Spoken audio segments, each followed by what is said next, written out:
Hola mi gente, estáis escuchando el Jaimito Bolam podcast. Bienvenido y mil gracias por escucharme y mi amiga buena, la conservacionista Javiera Perez Ribalta de Chile. Hello everyone, welcome back to the Jamie Bolam podcast. My guest today is my friend and Chilean conservationist Javiera Perez Ribalta, aka Javi. Javi is deeply dedicated to preserving and regenerating Chile's amazing biodiversity and is a co-founder of the Chilean nature recovery organization, the Regenerativa Foundation. Javi has since worked extensively on soil regeneration, agroecology, regenerative cattle management and forest restoration, collaborating with small farmers grappling with soil degradation and drought. She has spent the last 3 years dedicated to the Isla Mocha Community Regeneration project, engaging the local community in regenerative actions. Javi is part of the 2023 to 2024 cohort, studying the Masters in Biodiversity, Conservation and Management at the University of Oxford, being a member of St. Peter's College. A sociologist by academic background prior to her step into the world of conservation, Javi is also a dedicated LGBTQ activist. Javi also loves photography, music, squash, hiking, and is an avid and talented botanist, and her botanical photography is truly beautiful. How did Javi become so deeply dedicated to conserving our planet? What can she tell us about her beautiful country, the Chilean conservation ecosystem and its stunning Valdivian forests? What is Javi's story in co-founding Regenerativa, and how does one successfully build an NGO from idea through to action? What can Isla Mocha teach us about being regenerative in our actions? What does regenerative cattle management look like, and what the heck is a chilihueque? Rest assured, mi gente, that you will find out all the answers to these riveting questions and much more very soon on this exciting episode of the Jamie Bolam podcast. If you enjoy this episode, make sure to follow the Jamie Bolam podcast on whatever streaming platforms you're using. I would love it so much if you also followed me on Instagram at jamie.a.bolam, where I post updates on the podcast along with other cool stuff, including salsa dancing, wildlife conservation, calisthenics, books I'm reading, and much more, including, dare I say, the odd funny video. So you don't miss out due to algorithm madness, I have also made a free email newsletter that you can sign up to at substack.com, for now called the Bolam Brigade. Find the link in the show notes below. I hate spam, so you only really receive updates when I feel they were worthwhile, both for me to write and for you to read. With that, please enjoy this episode. Without further ado, I present to you Javiera Perez Ribalta.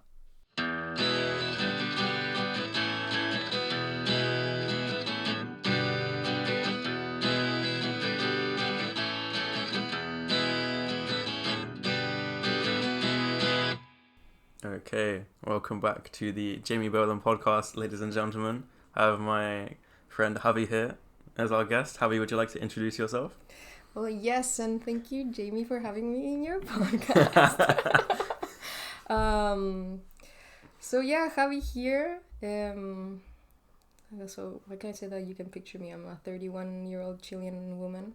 I met Jamie because I'm studying a master's in biodiversity and conservation, and I've been working in this sort of issues and most specifically in regenerative agriculture and forest restoration in Chile for the past 5 years or so. So yeah, that's how our roads met, I guess. Yeah, and which university are you at? I'm at Oxford University, yeah. Okay. Very nice. Cool. I didn't know you were 31. You need to tell me your skincare routine. Oh, thank you. That's gonna be a new section of the podcast. But you know what? I've never been the oldest in a group setting before. I've often only been the youngest, so that's new for me. Oh, you're the oldest in BCM this year? I'm the oldest woman in BCM. Wow. Yeah, it is a bit weird. Mm-hmm. Especially because I get comments like this, people telling me I look young. Mm-hmm. It's new. Yeah. Okay, cool. That's an interesting experience. Yeah. Nice. So obviously we're both conservationists. Yes. Or at least I'm trying to be. Yeah, same. Yeah. Tell us about your conservation story. How did you fall into this? Oh yeah. This world. It is quite a long journey because I did my undergrad in sociology, and they didn't teach me anything environmental related. And I didn't really enjoy it that much, so I didn't want to go and pursue a master's right away. I wanted to seek out my passion, and we had to do an internship our last year of undergrad, and I'm like, okay, you know what? I just want to have fun. So I emailed this music festival in Chile, Lollapalooza, because I really like music. And I'm like, okay, you know what? I need to research anything. It's for an internship for my university. Are you needing anything? I just want to go to the festival and help you guys. And they're like, yes, our sustainability area is looking for people. So I got into this festival and then had to write a research on environmental attitudes of the people who went to the festival. And I was lucky enough that the people who were working with me were like super sincere environmental enthusiasts, and they trespassed all of their passion to me, and I got hooked. And I'm like, okay, this is what the work is supposed to be. I have to pour my energy towards that. And then I just started working in different topics and stuff, and trying to reflect on the environmental crisis that we face, I guess. And I ended up falling in love with the forest, and the past 3 years I think I've been trying to spend as much time as possible in the forest and trying to set up just projects and actions that help it. So yeah, that's like long story short. Nice. So what was the biggest takeaways you had from those environmentalists who like inspired you? I think they just made me see the climate issue in another light, because I was just seeing it from headlines and I don't know, from the social side only and stuff, and then just seeing it from their point of view made me aware that it was actually a problem that we should be taking concrete action towards. And reading about the climate got me interested and aware of the role of the wild in solving the issue, because I think you can look at it from a more urban corporate side and figure out what sustainability measures that you have to pursue.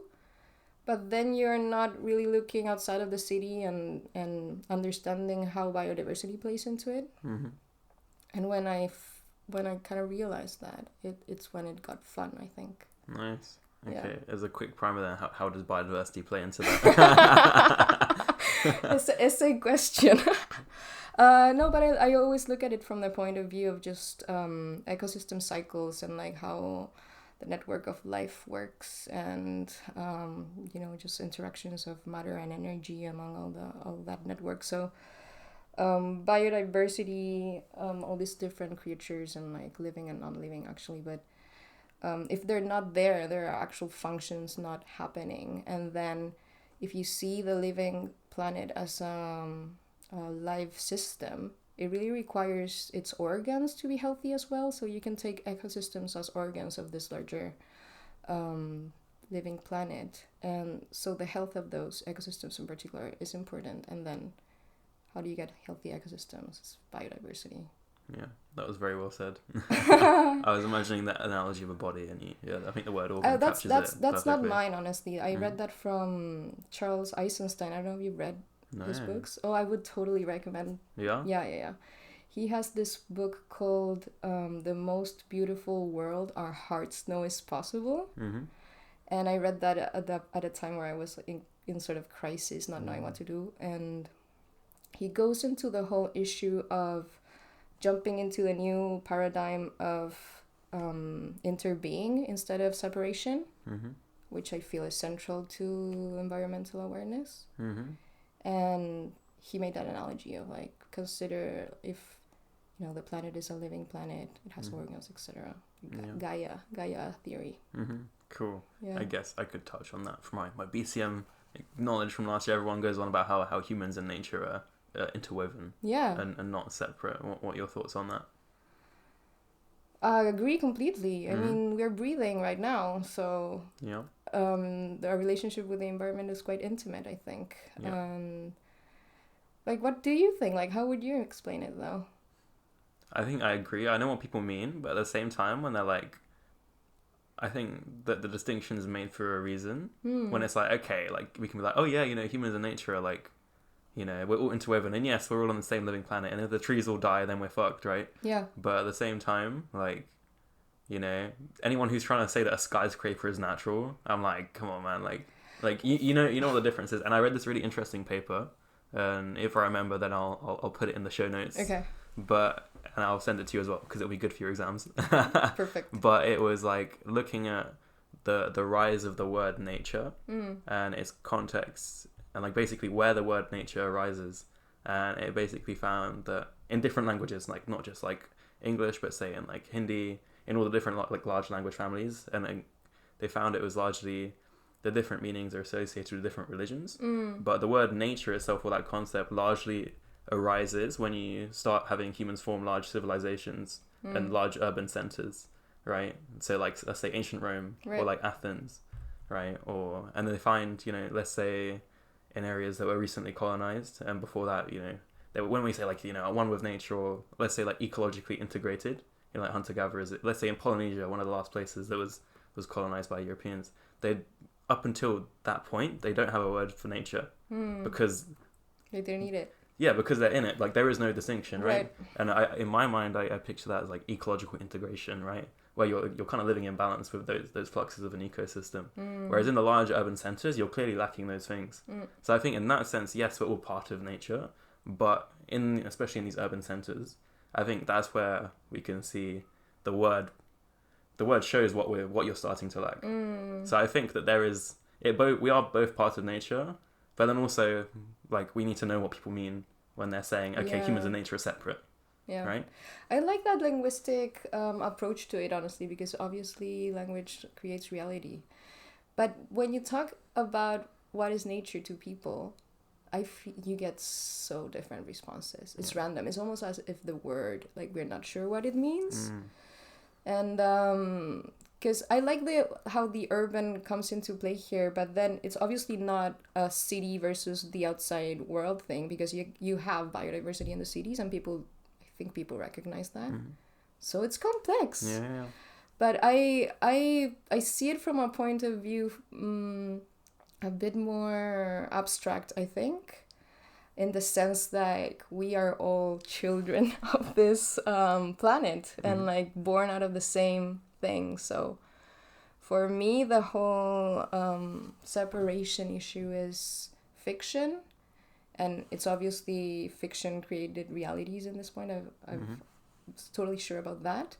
But when you tap into the realization of how interwoven we are, and like we're basically the part of the same phenomenon, you know, I just cannot go back to seeing any sort of separation, although it has consequences, of course. No, I agree. Yeah. Yeah. I think they can all be true in some way, but like, no, I agree with what you say, 100%. Well, multiple realities coexist for sure. Women.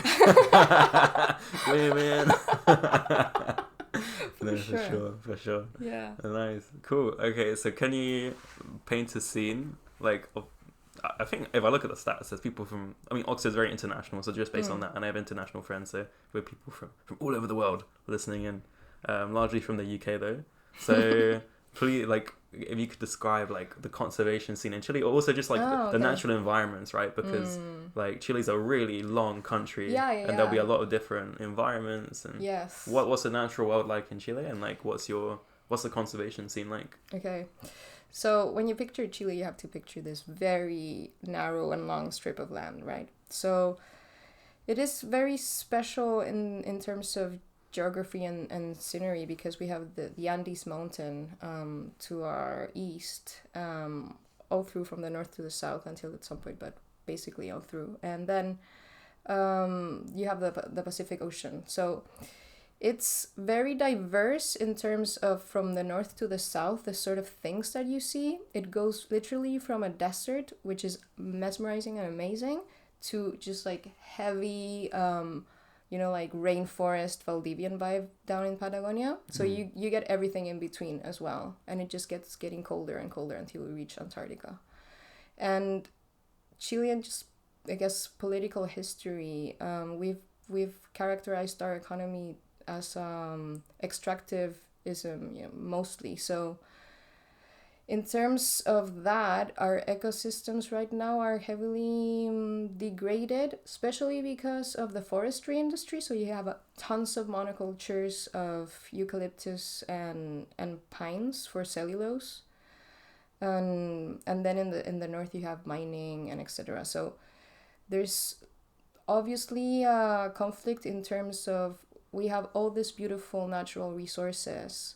How do we deal with them in a way that is not only extractive? Because we are having every summer more and more wildfires, and it's obvious if you look at the data.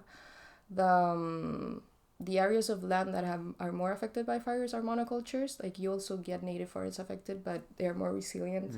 And then the monoculture industry has basically dried up the watersheds that they're using. And I feel, for me right now, that's one of the most profound environmental issues. So that from the side of, just like risks and stuff. We also have horrible salmon industry in Patagonia. It's horrible. Really? Yeah, no, dude, we have this horrible salmon farms in the middle of the most pristine, beautiful Patagonia site. It breaks my heart, dude. Yeah? Yeah, I think people will be shocked to hear that. With like, oh my god, this like salmon from Tesco might be bad. Like, no, don't eat salmon that comes from Chile. This is like boycott salmon, like Chilean. Yeah? Tell me more. No, for sure, boycott Chilean salmon. How come? It's just, if you love a place, you don't want the salmon industry there. Yeah. Basically, in the open waters. Of course, like, technology is improving, and there seems to be some salmon industries changing to inland mechanisms. But if it's in the open waters, especially, it's horrible. It just kills off basically everything that's beneath it. Because they just keep on pooping. Exactly. They have these giant sea pens, yeah, right? Yeah. And then if one of them escapes, it creates like a horrible situation for the rest of the fish in terms of antibiotics and just like being prey. I mean, like hunting everything, because they're like very good hunters. Yeah, that's fair. Yeah. And also because they're in tight conditions, they have issues with like lice and other diseases, right? Yeah. So there's a lot of things going on. And surprisingly also, these industries have a lot of plastic waste that just like floats ashore and like lands in these beautiful beaches. There's especially an island in Chile, very large island, Chiloé, beautiful place. And there's a good documentary on this actually that Patagonia did, Estado Salmonero, Salmon State. I would recommend that documentary, about how this industry is damaging Chiloé. And you see all this like huge plastic, I don't know, discards, or I'm not sure what they are, but it's running ashore, and it's horrible. Yeah. Crazy. But on the right side, I'd say we have some people who are awesome and committed, like conservation wise, where there are organizations, grassroots and others just like making some really good work. So I have total faith on the social arena of the conservation movement and the regenerative movement actually in Chile. It seems like it's getting momentum. And then politically Chile is in a very weird conundrum. Oh, how so? Do we have the time? This is one of those like, we are basically trying to rewrite our constitution. And it's been a quite chaotic political process. So we're in our second try because our first try got rejected. And the second try is being written by the far right. So we're probably going to end up with a text that we're going to reject again, which means we are stuck with our constitution from our dictatorship in the 1980s, which basically sets our neoliberal economic system and is to blame for inequality, etc. So we had the chance to change our constitution and hopefully alter our system for the better, and then it appears it's not going to happen. That's very difficult. Yeah. So what are the main... Actually, I'd like to ask very quickly, what are the main issues with the Constitution? So basically, it's very private-oriented. So our health is private, our education is private. all of these things that in the long run, and also just secures economic activity such as forestry, like for example. And so the whole issue in Chile about inequality is a major thing, because there's a handful of rich families in Chile that seem to run everything, and like power is concentrated in very few hands. And our constitution sort of validates and secures that model. So yeah, that's the main issue. I see.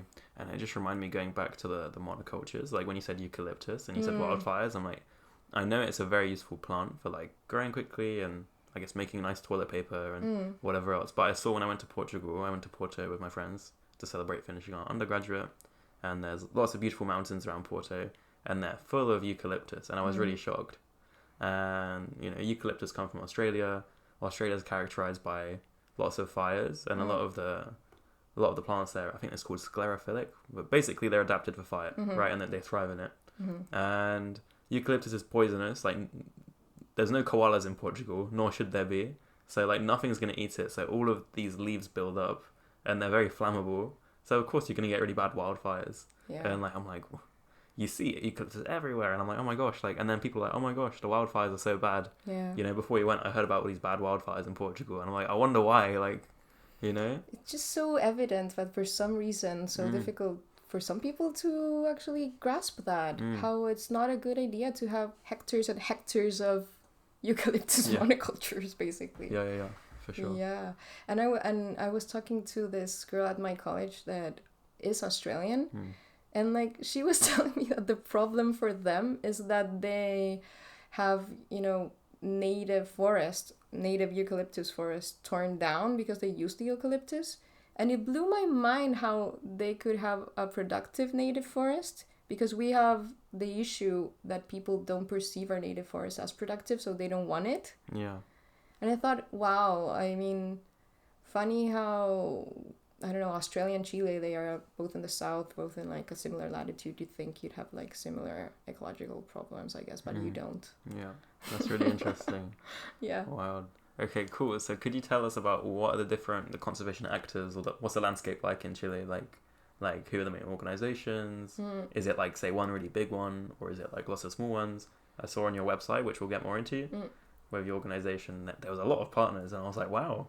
Oh, yeah. It's very collaborative. So what's it like? Okay, so I think as context, we started Regenerativa.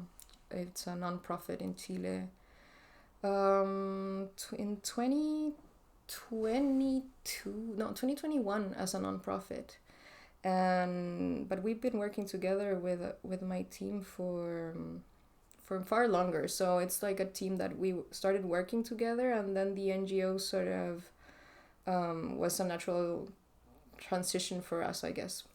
We come from the consulting world, and we realized that that sort of work that we wanted to do, like actual field work and just like being in touch with the ground and stuff, really required us to get funding and etc., things that you need to be a nonprofit to actually access.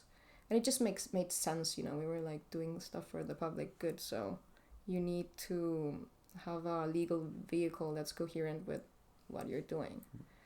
And I always say this, but for us it is important that our logo is never alone. Like, we don't want our logo to appear by itself. Yeah. And the way that we've been working has only been possible because we partner with other organizations and hopefully feel like you have an extended team, Okay, you belong to different organizations, true, but it seems more to me as if you were wearing a team's t-shirt, like, this is my team. Yeah. But in a sense we're all working towards the same objective, so you have to play to your strengths, and some organizations have skills that you may not have in your team, I guess. So just applying for funding also, it's very just gives off more trustworthiness if you have good partnerships and good allies. And the regenerative movement in Chile started by I think maybe the pioneers are this organization called El Manzano. Mm-hmm. They started teaching permaculture in Chile years and years ago. And a lot of people who are now part of the regenerative movement are alumni from that school. Yeah. Cool. But from then on, it has just grown and grown and grown, and it's really gaining momentum. When in Chile we say regenerative, regenerativo, regenerativa, we are speaking about what here they call nature recovery, basically. So it encompasses more than just regenerative agriculture per se. It's just almost biodiversity gain in one way, but it's also far wider than that, in the sense that we also tap into social regeneration and personal regeneration in a way. Because when you think about what is in need of regeneration, for me, it is and circling back, it is the relationship between humans and nature. That's the thing that you have to reintegrate. So we always include sort of, I don't know, an aspect of that in the way we work. Cool. That was beautifully said. Oh, wow. So, could you explain, please, the terms permaculture, regenerative agriculture? You want the glossary? Yeah. So, because this is one of the things one of my biggest takeaways from BCM last year was we might have these terms, but people might have radically different ideas of what they mean. So I'll take a example from the political world. If you ask people to define capitalism and you ask someone who's more on the right, they might be like, yes, but free markets and the choice of the free individual, and markets are very efficient at distributing stuff, right? Whereas you ask, in short, and then you ask someone who's like a hardcore Marxist, and they'll be like, capitalism is a bourgeois system of oppression meant to keep us all under the thumb of, of the mustache twiddling monopoly man, right? So, and obviously, like, yeah, even in like conservation stuff, right? People might have an idea of something, and even if it's slightly different, it might still have ramifications. So. Yeah. And also, I'm not entirely sure what regenerative agriculture and permaculture is. So it is a live concept for sure. So we're making it up as we go, I guess. But so permaculture is a wider discipline of designing by nature, or just like inspired by nature. So it goes into a series of things. It's not only agriculture, it's just like ways of living. So it goes into how your house is built, what you eat, etc. It's like quite holistic. And then regenerative agriculture itself, it's actually interesting because I don't think there is a very defined concept for it. And that has its pros and its cons. Mm-hmm. Do you want to go into that? I mean, I think what some of the leading organizations are trying to point to now, that it's not it should not be defined by the end result, but by the methodology and the processes and techniques that you're applying. And because I used to think of it as reigniting the soil with life, like reviving the soil. But then it's difficult to assess it that way, because just every scenario is so different, and then there are people doing regenerative agriculture techniques.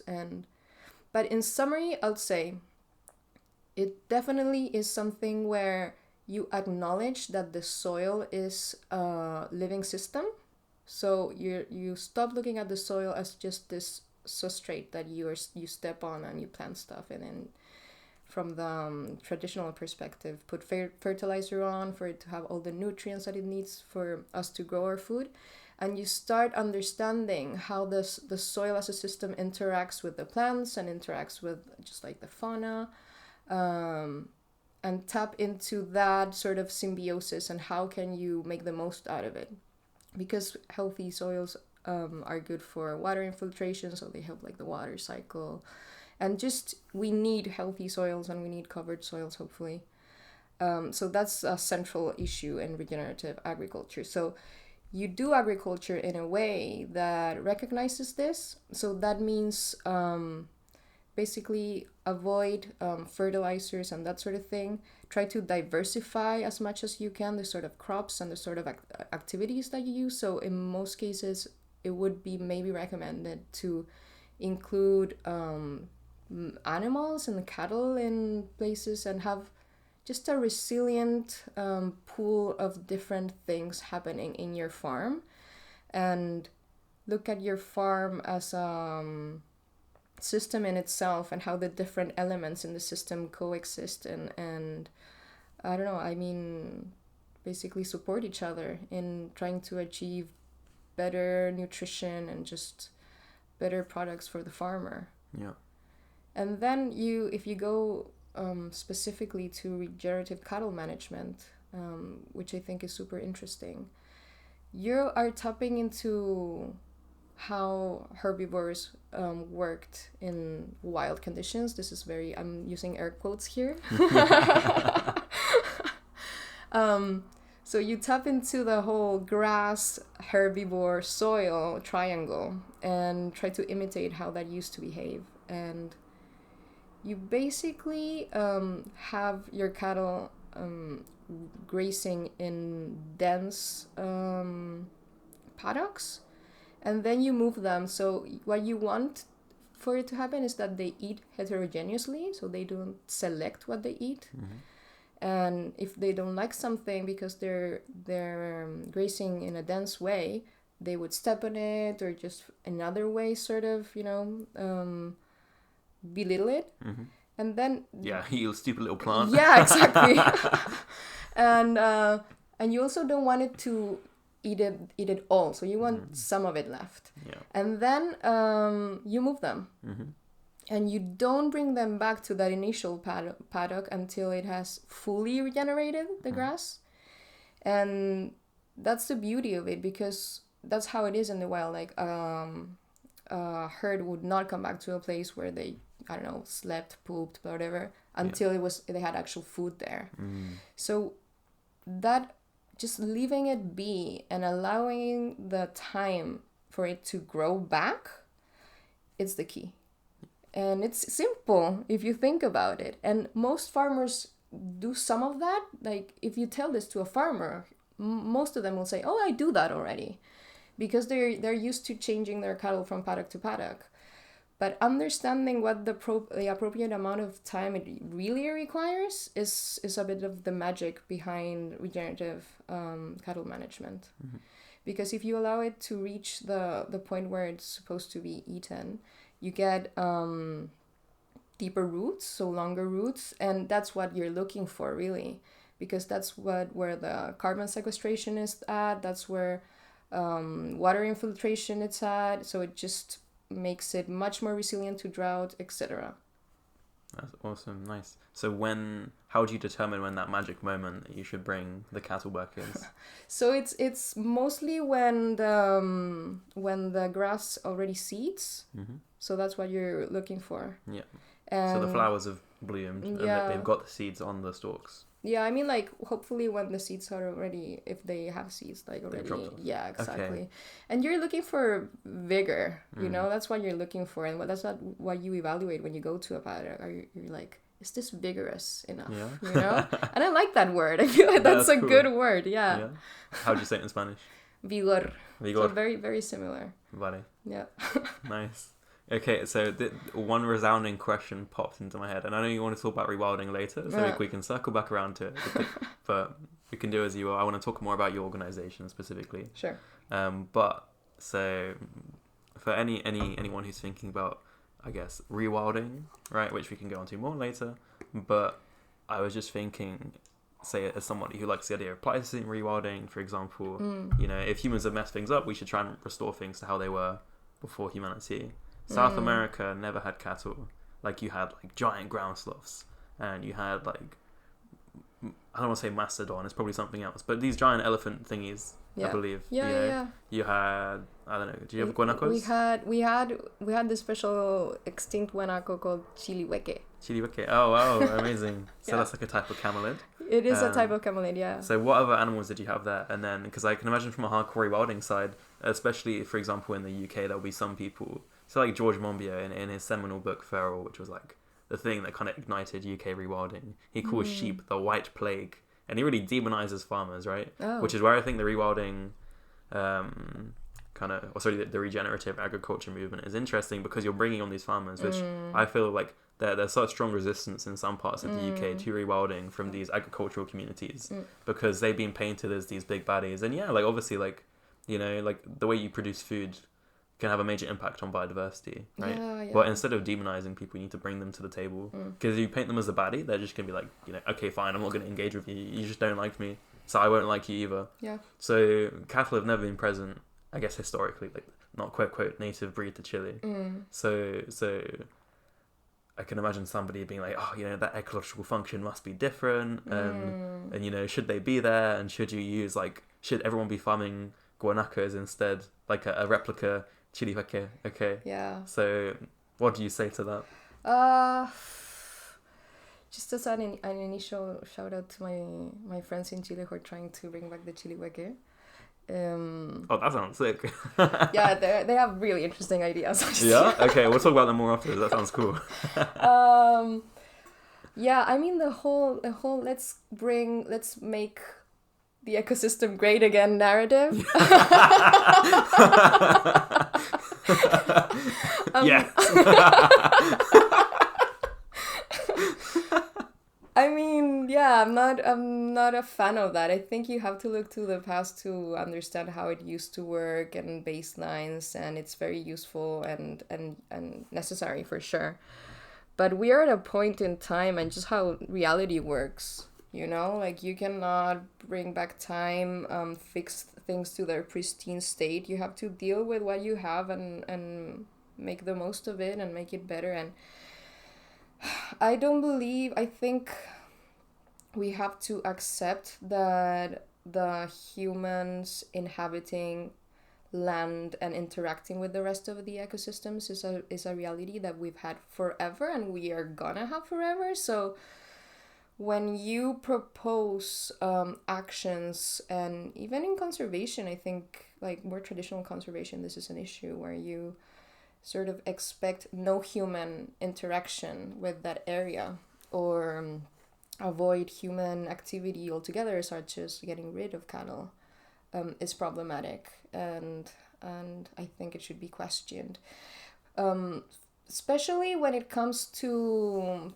small farmers, for example. I think it's different if we're talking about the agro industry and how destructive that is. But then we have other communities whose livelihood depend on their activities, their agricultural activities.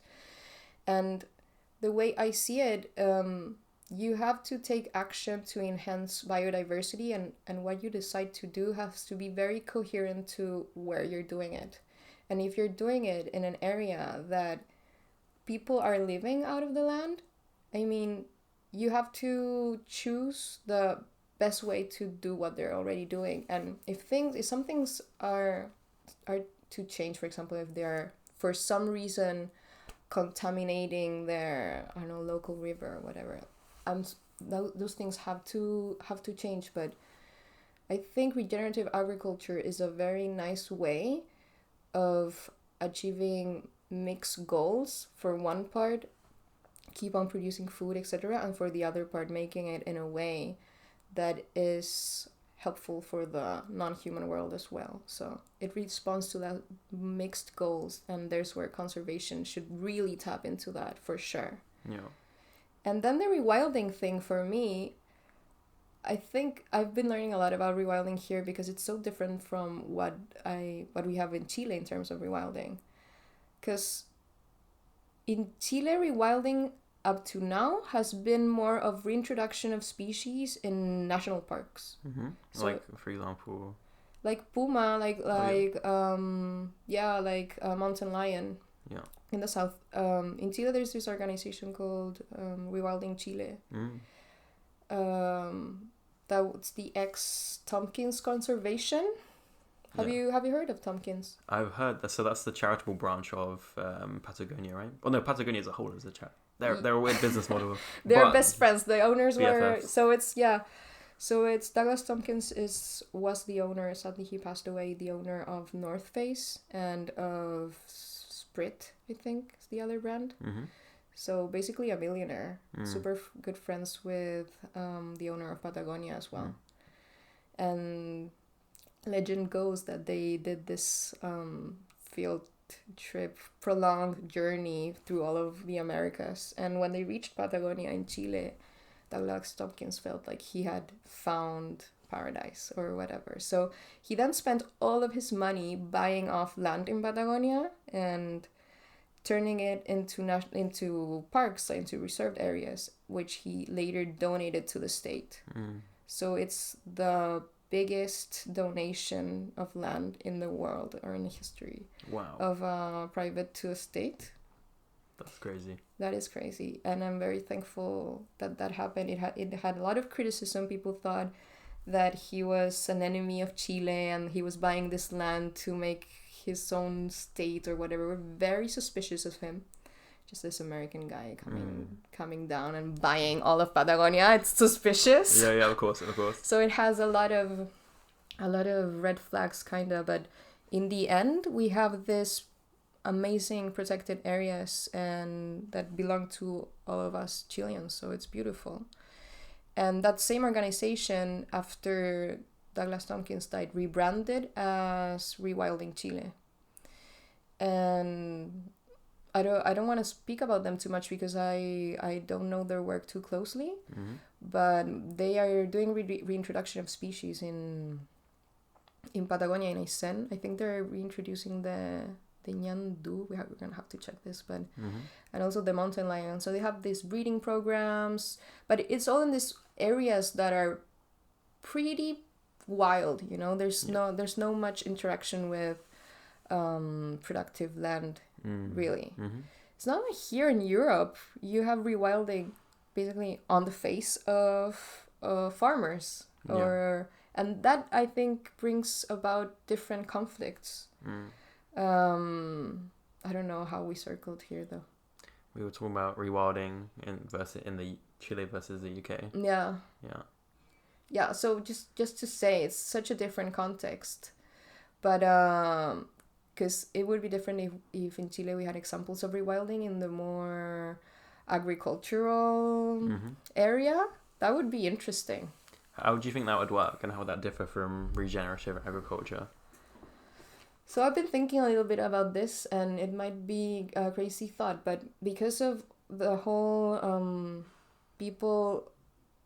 young generations leaving rural areas and going to cities, and you have a lot of land that doesn't have people actually working on it. So you have, unproductive land there. So I feel there's a potential in that land to be put towards rewilding that I'm interested in exploring that possibility. But I think it's complicated, I guess. Yeah. In Patagonia already, there are always issues between people who have goats, people who have cattle, and then you get the mountain lion, and how does that interaction coexist? Yeah, so that sort of issues, I think, is the interesting thing about rewilding. Yeah, for sure. Yeah. Very briefly, I'm not sure. I don't think there is one definition. It's the same as regenerative agriculture, but how would you define rewilding or try and grasp at its essence? I think in practical terms, rewilding is trying to reignite ecosystem processes by reintroducing large mammals or herbivores or just like large fauna that used to play a key role in that ecosystem. So the theory behind it is that because you don't have them there, the whole ecosystem dynamic is flawed, and if you reintroduce them, you can get it back. And that is supposed to have tons of chain benefits that start appearing.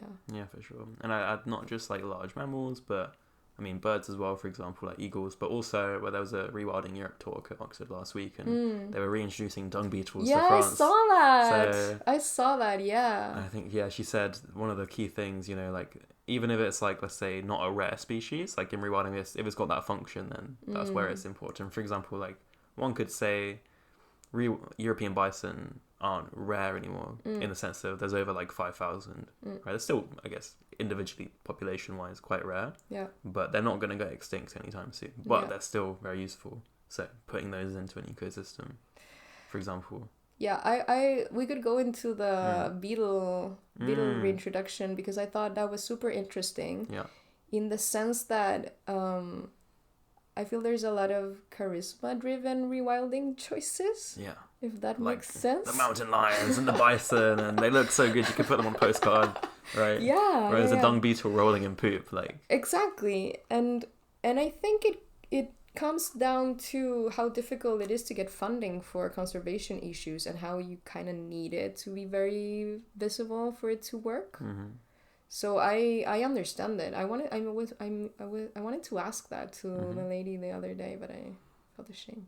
No, what? Why do you feel ashamed? You're sticking up for the dung beetles? It's accusing, like, why are you only choosing the pretty large animals? No, good question. I guess you could also say because they are the ones that are not as present, you know? Because we proportionally lost our large animals. I mean, there's way less insects now as well, but one might argue that's because there's less animals pooping. Who knows? I mean, she did go into how they actually choose the animals that they reintroduce. And a lot of it also has to do with factability. And that's a super valid point, because I think, I mean, my experience also working with regenerative projects in Chile is that you can have a lot of theory of how things should be and like what a proper strategy could be for some place, but when it comes down to what is actually available, how do you get things there, that sort of logistics world is where basically that's a filter for what is actually going to happen in that area. For sure. Nice. I guess that's a good opportunity to swing back around to introducing your organization. We've introduced it a bit, but I just want to talk about more about Regenerativa. Did I say it correctly? Regenerativa, Okay, vale. Perfect. Gracias. So just tell us more about it, and obviously, like, so you helped found the NGO. So, how was it going about founding an NGO? From an idea through to what it is. Well, it was a lovely process. I think building your own organization is a very creative process. And for us, it was a very co-creative process, because we are a group of friends, really. We were working in this consultancy agency on circular economy and climate change issues, and more tapping into restoration, etc. And then we got together one day and we're like, okay, we're gonna do the NGO. Like, we need to do the NGO, you know? That vibe. And it took us a while. Our first challenge was to get our manifesto together. We started that way. It's like, okay, what's going to be our mission? What's going to be the purpose for this organization? And I'm very lucky because all of these people who I work with are just brilliant, like really brilliant, come from different disciplines, so different points of view, etc. And we settled on the concept of regenerative actions that seek planetary health. That's like the summary, I guess. And then when we think like, what is planetary health? We took it as the ability of the planet to sustain life and high eco-social well-being. So that's our whole point of view. And from then on, it's super broad if you think about it. You know, it could be a lot of things. And we needed that because we work in a way where everyone is super independent and we all want to pursue our interests under this umbrella. And so it had to be something that felt comfortable so that you could be creative in your conservation work. And I think that's the real jewel of Regenerativa, is that it allows people to explore and to find their passion and pursue it, it obviously requires a kind of a entrepreneurial attitude. It's not good for people who prefer to be told what to do or require more structure. But for us then, especially, we just needed a legal structure that could allow us to reach out and keep on doing what we wanted to do. Mm-hmm. And what happened was my good friend Marco Aguila, he took us on just like a 4-day vacation to this island in Chile called Mocha Island. And he had been there multiple times, was told by a professor during his undergrad that this was one of the high biodiversity hotspots in Chile. So he was curious and he went. And getting to Mocha Island is a pain. Yeah. It's basically you have to either take a small plane, and that route is the most accident-prone route in Chile. Actually. Yeah. Or you take you have to make a talk. I mean, like talk to a small fisherman, like a small boat, and take the risk of crossing, which sometimes is not very safe. So when you get to Mocha Island, you feel like you survived. Yeah. So they have like t-shirts. Like... They should. That's a good idea, dude. Because, and I think that point is important, because when you are faced with the idea of death and then you feel you survived, you're in a different mindset. How so? I mean, you're alive. Yeah. One. Yeah. So you value life, etc. And then you are in this place that looks like something out of this world. So you have this island that's basically, it has like a wild forest that you don't see back in the mainland. So it's because of its isolation, it still has remnants of very, very ancient forest. And then you have a beach, beautiful beach, and then you have pastures that used to be forests but were deforested for grazing. And if you go on in the time of the year where the grass is green, it almost looks like a golf. Oh, really? Yeah, which is like weird. A golf course. Yeah, like a golf course. Yeah. But anyway, you're there, you're alive, you're in paradise. Yeah. You may not have phone signal, most probably. I think that would be a symbol of paradise. Yeah, for sure. I don't think paradise would have a phone signal. No, you require. Yeah, you require disconnection for sure. For sure. So it allows you to have a very different experience with nature, and for me, it like that first time there, it totally changed my life. I'm gonna be radical about that, but it did. Yeah. And we were there, and we noticed how these pastures were absolutely degraded, and so in Mocha there are more cows than people. How many cows and how many people? I think about 300, 400 people, and then cows, it's probably 2,000 cows or something like that. Yeah. Crazy. And so it's a cattle island, basically. And it's also the home, it's a very special island. It's also the home of the pink-footed shearwater bird. I think that's the name in English. In Spanish, it's the fardela blanca, that only nests in Mocha Island and in Juan Fernandez Island. So it's a very important habitat for that species that's endangered, etc. It becomes a point of attention. Yeah. And so we saw this very degraded soil and how vulnerable these people were to being isolated, and then also risking not being able to sustain their cattle in the long run because of how degraded the pasture were. And just thinking there's so much that we know how to do that could be beneficial. And Marco already had all those relationships in the island and was very close to this family, so he understood the behind the scenes of what was really happening, had tons of conversations. And we were just inspired to work there, to work with them, etc. And I remember when I took the boat from the island towards the mainland back home, and the ocean was beautiful, etc. And I remember thinking, oh my God, I really want my life to be this, I want this to be my life. and you have to be careful what you wish for. Oh yeah. Okay, that sounds very, very menacing. Do you want to unpack that? No, it's just like after that we actually got funding, and Yeah. Then you're like, oh shit, we need to do something now. we actually gonna have to come here. So since then we've been working in the island ever since. So that was 3 years ago now.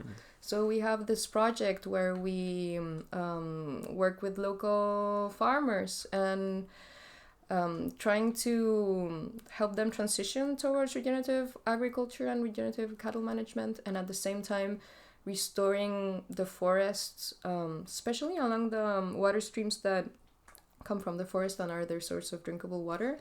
So protecting basically their water through forest restoration.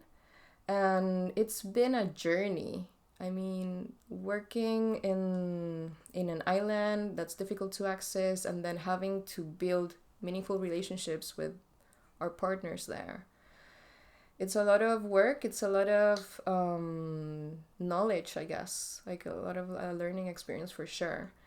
And it became our flagship project for the NGO, which is something that you, for a starting NGO, you sort of need, I guess. And you need a flagship project. Yeah, I would recommend it for sure. I mean, you need a narrative. Yeah.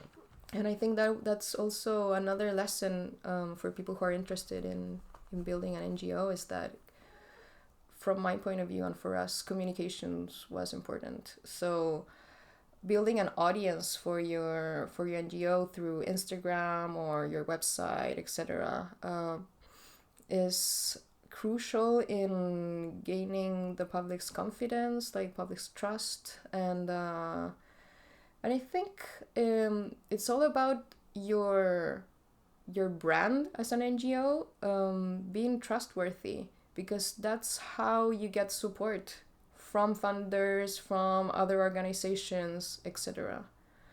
And Mocha Island is such a beautiful photogenic place. Yeah. So I think the second or third time we worked there, we were like, we should bring a photographer with us. And Felipe Zanotti, he was a very talented videographer and an activist from the environmental world in Chile. He offered to come with us, and he did this beautiful work with video and photography. So having that for us was super important in the way we presented ourselves, and were able to just carry on working and doing other stuff as well. Yeah, for sure. I think, I mean, I encourage everyone to go onto Regenerativa's website, because I watched one of the videos and it is cinematically gorgeous. Like, it's really well done. And I was like, damn, I want to come to Isla Mocha, like, now. And we have to be careful with that, because that's also an ethics thing. Because you're making this beautiful place visible. So how do you manage the consequences of that? That's true. But for us, we are not very famous yet. Yeah. Not yet. Not yet. So this issue has not appeared per se. And it's so difficult to reach Isla Mocha that massive tourism still feels something that it's not a real risk. Yeah, that's good. Yeah.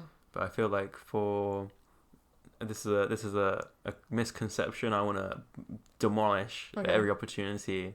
Is, people think that conservation is just the realm of biologists, and most conservationists you might see will come from at least professionally, would come from a biology background, like myself included. You look at a conservation degree, like most of them in the UK are basically just ecology in its different aspects, and they just call it conservation instead. I think our degree here at Oxford is really unique in the sense of being that interdisciplinary and having philosophy and economics and social science, as well as this hard science to back up that aspect of it.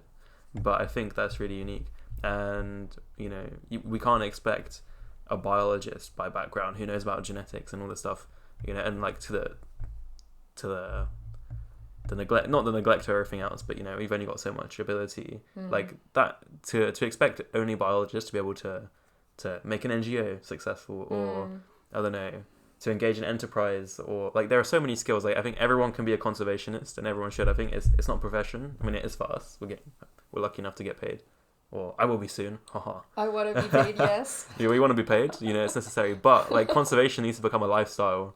Like everyone can be a conservationist. That includes you listening right now, whether you're a computer scientist or someone who does marketing. Like we just heard about the importance of marketing and photography and the arts and whatever you do. If it's business, I think we need more business people in conservation. We need to get our business hats on. And you're saying about the entrepreneurial spirit, and I think it's really important because I love the entrepreneurial spirit and listening to podcasts like the guy who founded Y Combinator, which is like a venture capital fund. Like I think it's called The Journey. I can't remember the dude's name, but they have this energy where like we can do it. Like let's get it. If we fail, that's fine. We'll like pick ourselves back up. Contrast that with like people in the climate change space who are like all depressed. Like I know so many people who are like undergrads who are like super fucking depressed and they're like we can't do anything and blah blah blah. And I'm like we need to change tack. Can I ask you something? Of course. How worried are you about just the collapse of our civilization? Whoa. I don't want to say define collapse and define civilization. I guess a bit. I want to say I'm quite optimistic. Okay. But I do think a lot of the climate goals I don't think are going to be achieved. Like based on our current trajectories, like come on. Like so I think it's going to be getting quite ugly. So that's going to be pretty messy probably, I think. Yeah. So realistically it's going to get a lot worse before it gets better, but I do think it will get better eventually. And I think I would hope by the end of our lives we'll be going through that pendulum swing on the upswing. We took the worst part of it. Being born right now, I think. Yeah, I think we're gonna suffer through the worst consequences maybe. I don't want to cause panic though, but it's just because when you're working in environmental issues, you have the climate change data and the narrative very close. So I think we probably all go through phases where you're I don't know, more preoccupied by it, and it becomes a source of blockage, I think. To inspiration, to ambition, to thinking that anything that you do matters or not, like questioning yourself that. And I totally went through that, and I think I agree with you. I think we're gonna face we're gonna see like painful things unraveling, but at the same time I know it's not gonna be homogeneous in terms of everywhere.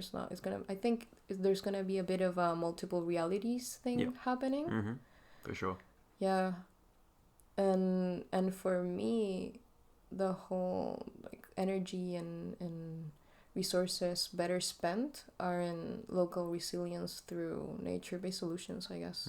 That would be my approach to it. I agree, and I think that's one of the bits that is charismatic about, say, the regenerative movement or rewilding. Like it's a narrative of positivity where you're like, okay, we're bringing things back. We're making nature great again. Yeah right? Exactly. And people like that, right? Because like that's why I like it, because instead of studying something to extinction and you're doing all these studies and you're like, yes, this is really important to know. It's like, what's the action that you're actually doing to make things better, right? Like you're reintroducing X animal, or you're managing pastures better, and you can see, the increase in vigor of these grasses, right? And you can see that the rivers are getting clean because you're restoring these forests, and you're actually doing stuff, right? That's like impactful, even if it's a small scale to start with, like, for sure, like that's fine.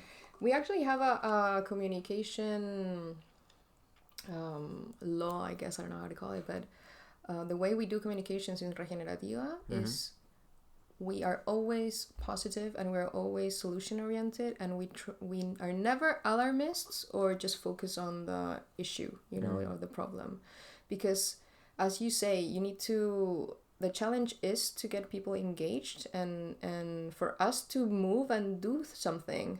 And if you're too stuck on how awful it feels about what's going on, which I think you have to, at some point, you have to face the pain of what's going on. For sure. But on just like regular Instagram, for example, social media content, for us, it's been our style to keep it as positive as,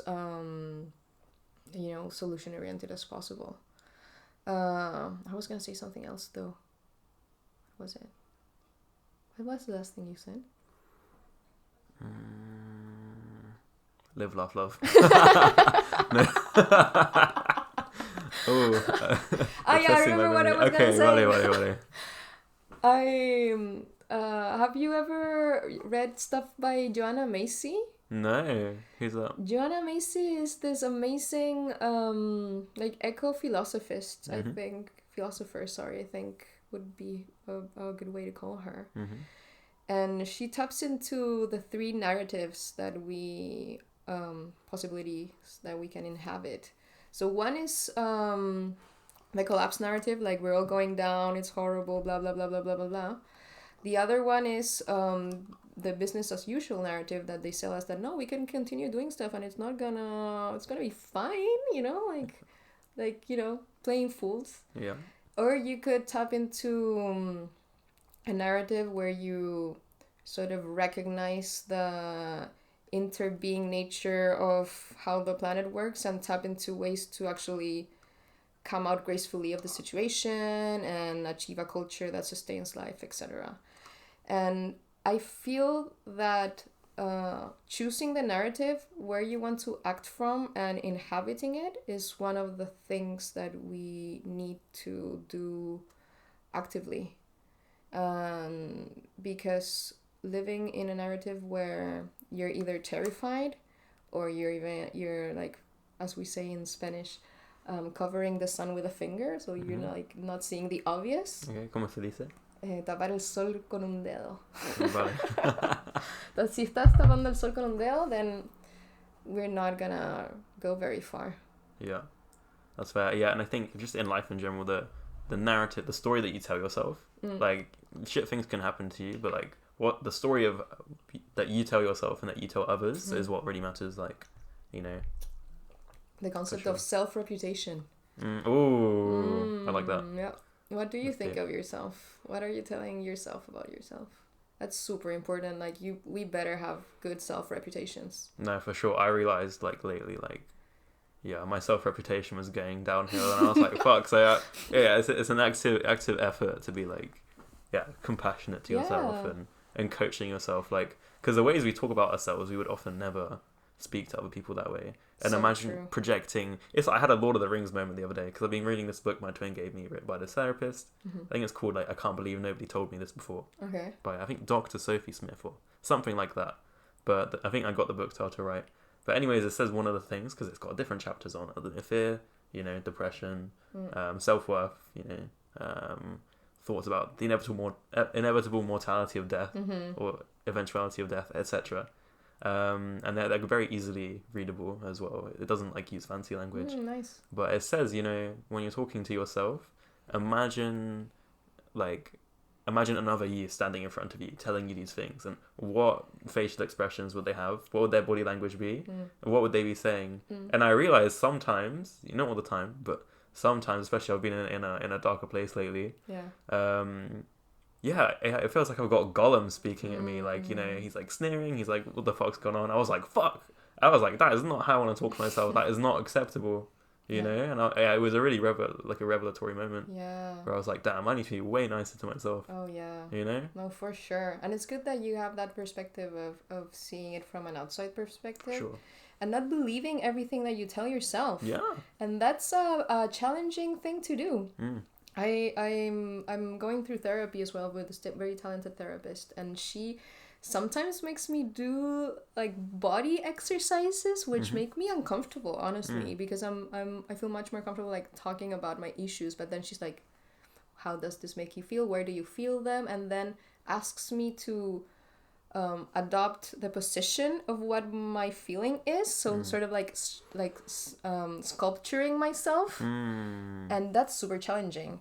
And I was going through something also where I was judging myself very harshly and talking down on myself, and she made me, which was challenging, assume the position of the person who was judging, what would my body language be and what would I be saying, and then assume the position of the other person being receptive of that message and what that person was saying. So sort of seeing myself as you say, as two different people, but sort of theatrical mode. Yeah.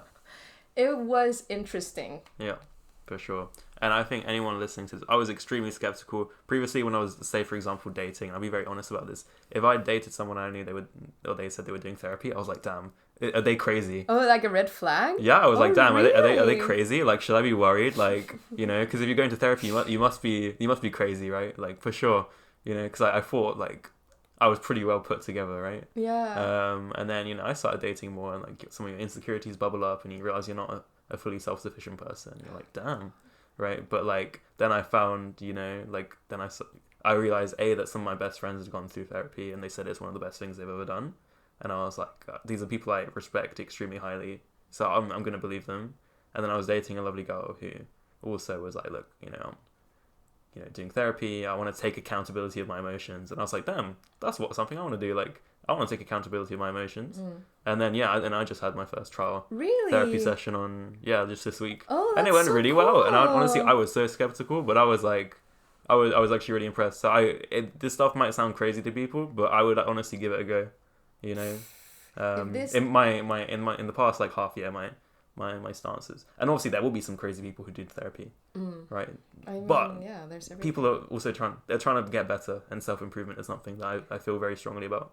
I mean, honestly, if this is the only message that comes across this podcast, is try therapy if you can. Because I know some people have trouble accessing it. But if you have access to therapy, I would definitely recommend it for everyone, even if you don't think you need it. I mean, okay, use your time however you want, but we all need and could benefit from a structured space and thinking about yourself and seeing what could be improved. How are you feeling? How can you manage your emotions, as you say?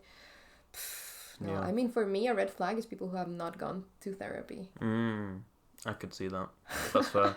But also, I would say, like, because obviously that stuff costs money as well, right? Yeah. But like the book's like, I don't know, 10 quid that I mentioned. So there's that. But like, we're finding these prompts and these things that are commonly asked, and there's lots of prompts in this book. But I've just found sitting on my laptop and going through, just like writing, you know, thinking of these prompts for myself and writing through them. I've been doing a lot of that the past few weeks, and like, I found it really useful. And I don't think just thinking about it's okay, because your thoughts will change. They're going to change over time. So having them where you can keep on referring back to them and thinking, monitoring, okay, do I still feel like, yeah. do I still think this is the same, or have I got things to add? I think it's been really valuable for me. So I'm calling it self-therapy. No, for right? sure. For sure. Like, yeah. And that's super valuable. And yeah, there are books out there that are awesome. I also benefited greatly from reading a book on mindfulness at some point. I was like suffering like a very low point in just learning about mindfulness and learning how to meditate. Do you meditate? I love meditation. Okay, yeah. Yeah. Yeah. Should we talk about meditation? I mean, meditation is, I think, mandatory in the human curriculum. Yeah? Yeah. I think that'd be pretty cool, yeah. I'd agree. Yeah. Yeah. How did you get into meditation? I guess through this book, maybe. This book was part of it. I think I tried meditating many times before, but I could not actually achieve it. So just got bored and never stuck with it. But then COVID hit. And COVID was like dark times for me. I suffered so much. Like I think I was suffering from high anxiety and also for sure some sort of depression. I was just like very depressed and couldn't go out, etc. So instead of experimenting going out and the sociability of it all, I turned all that energy towards myself. And I took on this online workshop that was called Creative Consciousness or something like that. And it's this woman in the south of Chile that runs it, Maria La Colorina. So what she did, it was like she would put us into not hypnosis, but she would relate this journey that you had to close your eyes and like breathe and imagining all of that, what she was saying. And it's the first time where I could actually tap into the meditation state for real and felt that which you feel, which is difficult to describe, I guess. Very difficult to describe. Yeah. I know people say like, I'm at one with everything, but it is kind of true. There's a Zen, I want to say a Zen poem, I might have it wrong, it might be a Chinese one, but it's like, I sit with the mountain until only the mountain remains, which I think once you experience, you're like, yeah, okay, that makes sense. Yeah. But it's like, yeah, I don't know, you're just in this zone, and it's kind of like your perception of yourself kind of disappears, and you're just kind of in this conscious space, but like you feel no distinction between anything. Like you're just kind of being, you're just kind of there, you know, wherever there is. There's also like an out of body experience to it too. Like you feel disconnected from body, but at the same time, it's very pleasurable. Yeah. Which is interesting. Yeah. And then you think, oh my God, I'm doing it. And then you're not doing it anymore. Yes. Yeah. Yeah, well, but basically, being able to do that got me out of, that horrible state. And anyway, obviously that's not the only thing, but I would definitely recommend trying meditation to everyone, yeah. For sure. I want to say, I think it's a funny story, actually. I started meditating because I wanted to get girls, in the sense of... What does that mean? You meet girls through meditation? Is it like telepathy with them while you meditate? So I how did it work? So I realized when I was like 16 or 15 or something, I realized I had low self-esteem, right? Okay. So I was reading on like psychologytoday.net. I was like doing all of this stuff, and like I would go to my friend's Christian youth group, right? As a way to socialize and practice being a social skills ninja and practicing all this stuff I read about charisma, and I became quite good at making friends, but I was like, I still have no idea how to talk to women, right? So I literally remember typing on YouTube how to talk to girls. Like, I'm not even joking. And I think probably a lot of men probably have that same experience. They're just too ashamed to admit it. So I'll be the first. So, and like, naturally a lot of stuff from like all these pickup artists comes up, from like real social dynamics. And I think one of them, this guy like RSD Max or something, they has all these, I don't know, these different things they say to girls. And like, like I disagree with the pickup stuff now. At the time, you're like, oh my God, I did this thing, and this girl like, held my hand. And you're like, whoa, it works. And you're like, you're 16. You're like, whoa, like. So I think there is some useful stuff, but I think the way they go about it is probably wrong, in the sense of like, sex isn't a goal, in my opinion. Yeah, I mean, but I think go. Principles on charisma, perhaps, sure. But and I think there are some nuggets of them, and there's a very good book called The Game, which goes into the whole kind of pickup artist world, where there's this journalist started just trying to write about it, ended up getting sucked in, became one of like the world's quote unquote greatest pickup artists, and it's like kind of his story. And then it's a really interesting book. It's quite funny as well. But anyway, so one of the things, just this guy Max mentions in one of his videos, he's talking to this girl. He mentions this book called The Power of Now by Eckhart Tolle. I read that. Yeah, and anyway, so that's how I got, and then I read it. I read this book because I was like, I looked up to this guy. I was like, yeah, he seems like he's got his shit figured out, and yeah, it was like one of the first things it says, it's like basically like you can't stop the kind of mental, the voice in your mind, like, can you stop it? And I was like, fuck, like I can't stop that. I can't stop the voices. Right? And then I realized a lot of the time when I think, I'm like, I think we. And when I'm talking to myself, instead of, it's not always I, a lot of the time it's we. And I was like, that's a Gollum moment. I was like, it was like, that means there's plural, right? So I was like, if I'm me, then who is the we? And I was like, I literally broke down crying on my toilet, right. like with my iPad in hand, with the PDF that I downloaded, The Power of Now. And I was like, fuck. That's and a like, breakthrough. It was. And then I've never finished The Power of Now to this day, but I still think it's one of those books that changed my life. Where just, like you were saying, you don't know how to meditate, and there's different techniques, right? You don't just sit there. I mean, a Zen Buddhist would probably say you do just sit there. Yeah, I mean, right? But yeah, it has these useful techniques where it's like listening to the silence. Or say we're in a room right now, I can see, like, I don't know, the microphone, I can see the window, I can see the lamp, but there's all of this space that we just never ever perceive. But that's the essence of a room, is the space. It's not the four walls per se. Because if it was a four walls and nothing between them, then it's not a room. Yeah. Right? So, and I found those quite useful. So that's how I got into meditation, but it has changed my life. Wait, but you were talking about Googling how to talk to girls, and it just brought me to this very... I wanted to ask you, because I feel you get a lot of toxic masculinity content when you go into how to pick up girls. So how do you deal with that? How would you define toxic masculinity? How would I define toxic masculinity? I guess it's just enhancing the values of women as a territory of conquest. And it has like this narrative of the person who has the most sex is the best, so that falls into rape culture, kind of. There's a lot of things going on. Yeah. I think that's the first nice definition of toxic masculinity. I feel like I could actually agree with, because I feel like previously, and I'll swing back to this question, so remind me of your question just so I don't forget it. Okay. Could you remind me of your question? So how do you deal with with being exposed to that content when you search? I mean, yeah. Yeah. Okay. Well, I'll answer that question and I'll go back to what I was gonna say. But I actually really like that definition. So you're aware, you think through very well. So thank you. Yeah. I guess I would just be clear on your values and what you want. But like, it's like, what's your goal? Like, some people might just want to hook up and have a one night stand, and that might be mutual on both points. So I'm like, yeah, cool. But like, it's all about the connection you have with someone, right? Like, it's a meaningful thing, and for me, something like sex isn't just like a means to an end, right? But how would I deal with that? I think it's just being true, like clear on your values and what your values are, and being fine with being like feeling like you're the only one, because there will be people out there who will like agree or disagree with you.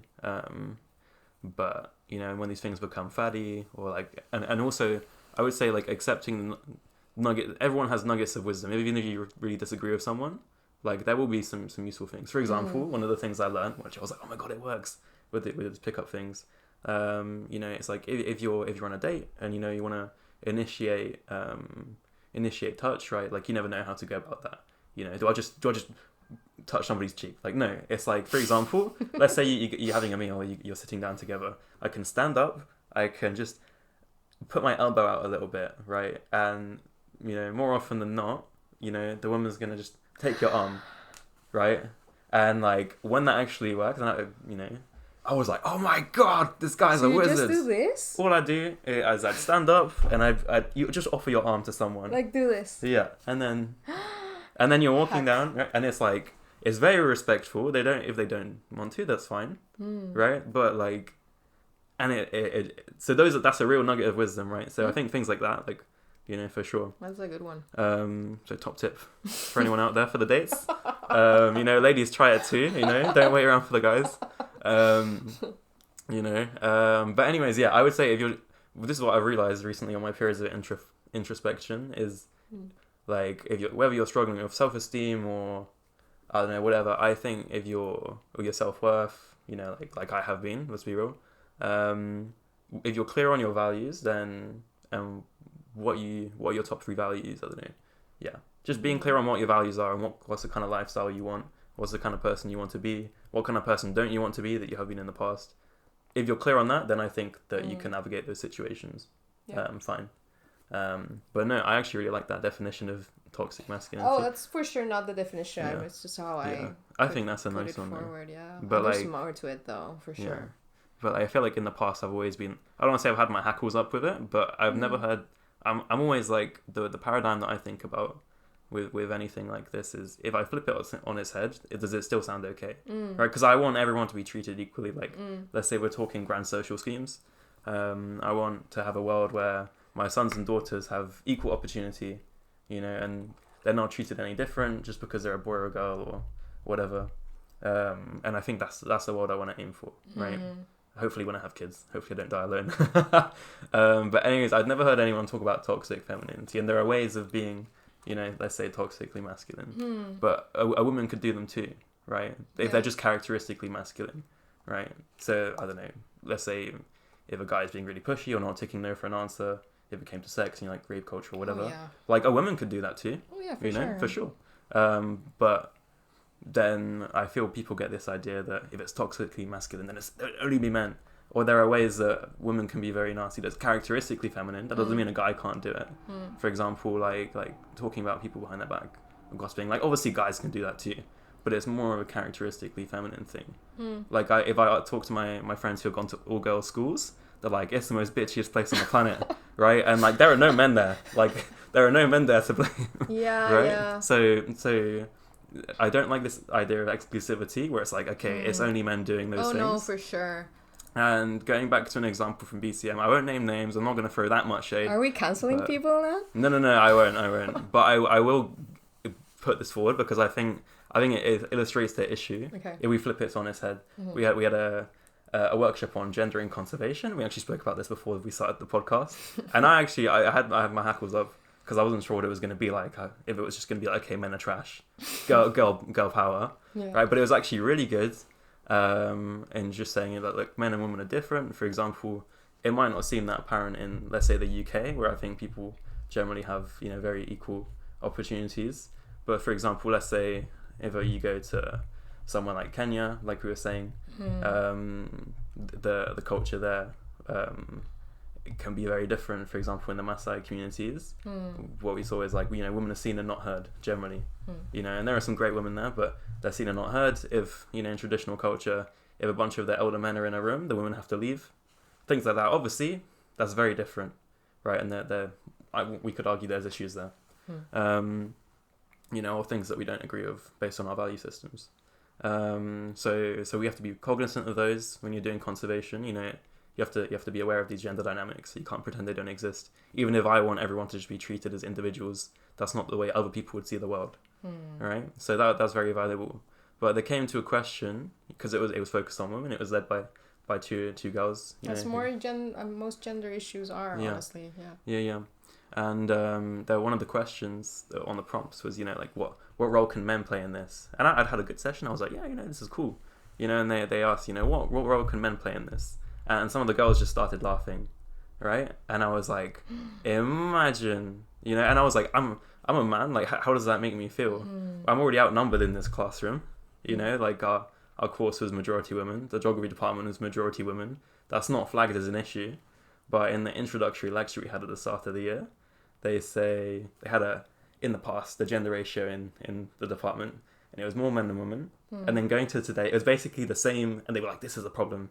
Going today, it's like the same ratio, but basically gender flipped. Yeah. And they're like, this is amazing, right? So I was like, that's interesting. But anyway, so yeah, they were laughing when they were saying, how can men play into this? And that made me feel like really shit, right? And I was like, imagine if it's flipped the other way. Yeah. And it was, a conversation on gender, and some of the girls asked, how can we get involved?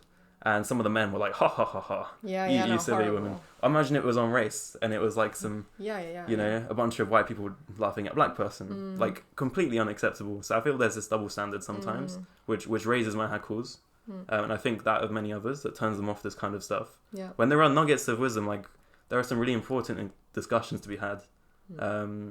Sorry to run, but... No, it's But yeah, it's but I really liked your definition of toxic masculinity. It's the first time that I've actually been like, oh, okay, it's not just like, okay, men are trash, I mean, we have to admit that we live in a patriarchal system, and that is affecting all of us in different ways. And I think there's a lot of pressure put on guys specifically, and I recognize like the different struggles that we all have. I mean, we're all in it. But then at the same time, you have to still recognize that there is a power dynamic between women and men. It's still there, even if there's been amazing advances for sure. I don't want to invisibilize that. But it's obviously still there if you look how, the power spheres of power are set up, etc. And I think that we are living through a time where, because of how I'm very into the idea of a pendulum. So because it was so charged towards like men basically, I don't know if the word is despising women, maybe yeah, but I mean liking women only as this sex wife object and not considering it equal. The feminist movement right now sometimes falls into doing the same thing the other way around, and I think it's natural in a way because of how the pendulum works. But I agree that ideally the pendulum will just stop in the middle. Yeah, hopefully it happens when there's an actual balance in power dynamics system wide, and I think that's super difficult to achieve. But for example, it comes down to the question, because in Chile, the feminist movement is super strong. Like, I think we are probably pioneers in many things in terms of the feminist movement. And the question always arises towards, should feminist spaces be like excluding men? Should it be only women? And that's, I think, is a super interesting question, because a lot of women have had life experiences where they feel that men are the perpetrators of violence. So for them, having men in a space is immediately not a safe space. And on the other hand, I can totally relate to guys like you who are aware of what's going on, who have a different outlook and would like to be a tool for change. I don't know how you want to call it. Being like, what am I supposed to do with that attitude? Yeah. You know? No, for sure. And I feel like, in some ways, for example, when I was, surrounded by women last year, I don't mean that in like a bragging way, like, oh, all these ladies, but like, like say in my course, and like a bunch of my friends I made last year, my really close friends were women, right? And I really appreciate that and the views they bring. But sometimes I just wanted to be around guys, right? And like my rowing club was a great way of doing that. And we just be, we our cox was a woman, so we'd have this lady shouting at us to row fast. So we're like, yes, my queen, like, whoa. Oh God. Right, but in general, that was my bro time, right? Which like men and women bring different things to the table, and you can appreciate their company in different ways. And in that sense, like, yeah, I feel like it is really valuable to have those spaces where it's like, okay, girls for the girls' time and guys for the guys' time, Yeah. So in some ways, like, I can see where it is, and in other ways I disagree. For example, like, say in the gym, I'm like, some people want like separate sex gyms, really? or like I didn't know that. like a women's only section, and a lot of women feel comfortable in that, yeah, and okay. I'm like, yeah, sure. For example, like, let's say you're on a gym date with someone you like, and you see some guys staring at them, like, I'll go into bulldog mode. I'm like, damn, this guy's staring at my girl, like, whatever, right? So like, then you're like, okay, yes, if they want to have the girl section where they don't have those stairs, that's cool, and vice versa. If like a lady was checking you out and you're like, oh no, don't look at my biceps. But at the same time, I'm like, I want sports to bring people together, and I want everyone to get jacked, no matter, I don't want it to be an issue of division. So I have those two conflicting sides. It's the same issue with the having like a single sex subway, how do you call that, like trains, I guess. Yeah. So in some areas, to avoid like groping in Japan. Yes. Yeah, they have women only train carriages. Exactly. And I feel that's like such an issue to discuss, if that's a good measure or not, because it's obviously super effective, like probably in those trains it's like it goes down to 0, but at the same time you are creating creating a reality where men have to be kept separate from women for women to be safe. So I don't know if that's actually nurturing a culture of like balanced cohabitation. Yeah, because like we talk about the difference in like gender roles, right? And like I remember reading a bit about it. It's like let's say the 3 P's of manhood is like, and obviously women can do these things as well, right? Like, it's not to the exclusion of, but it's like protect, provide, and procreate. Okay. Right? And obviously you need a woman to procreate. It takes 2 to tango, and women are amazing providers as well. But the main difference in function, and obviously women can be very protective. Yeah. Think of a mama bear.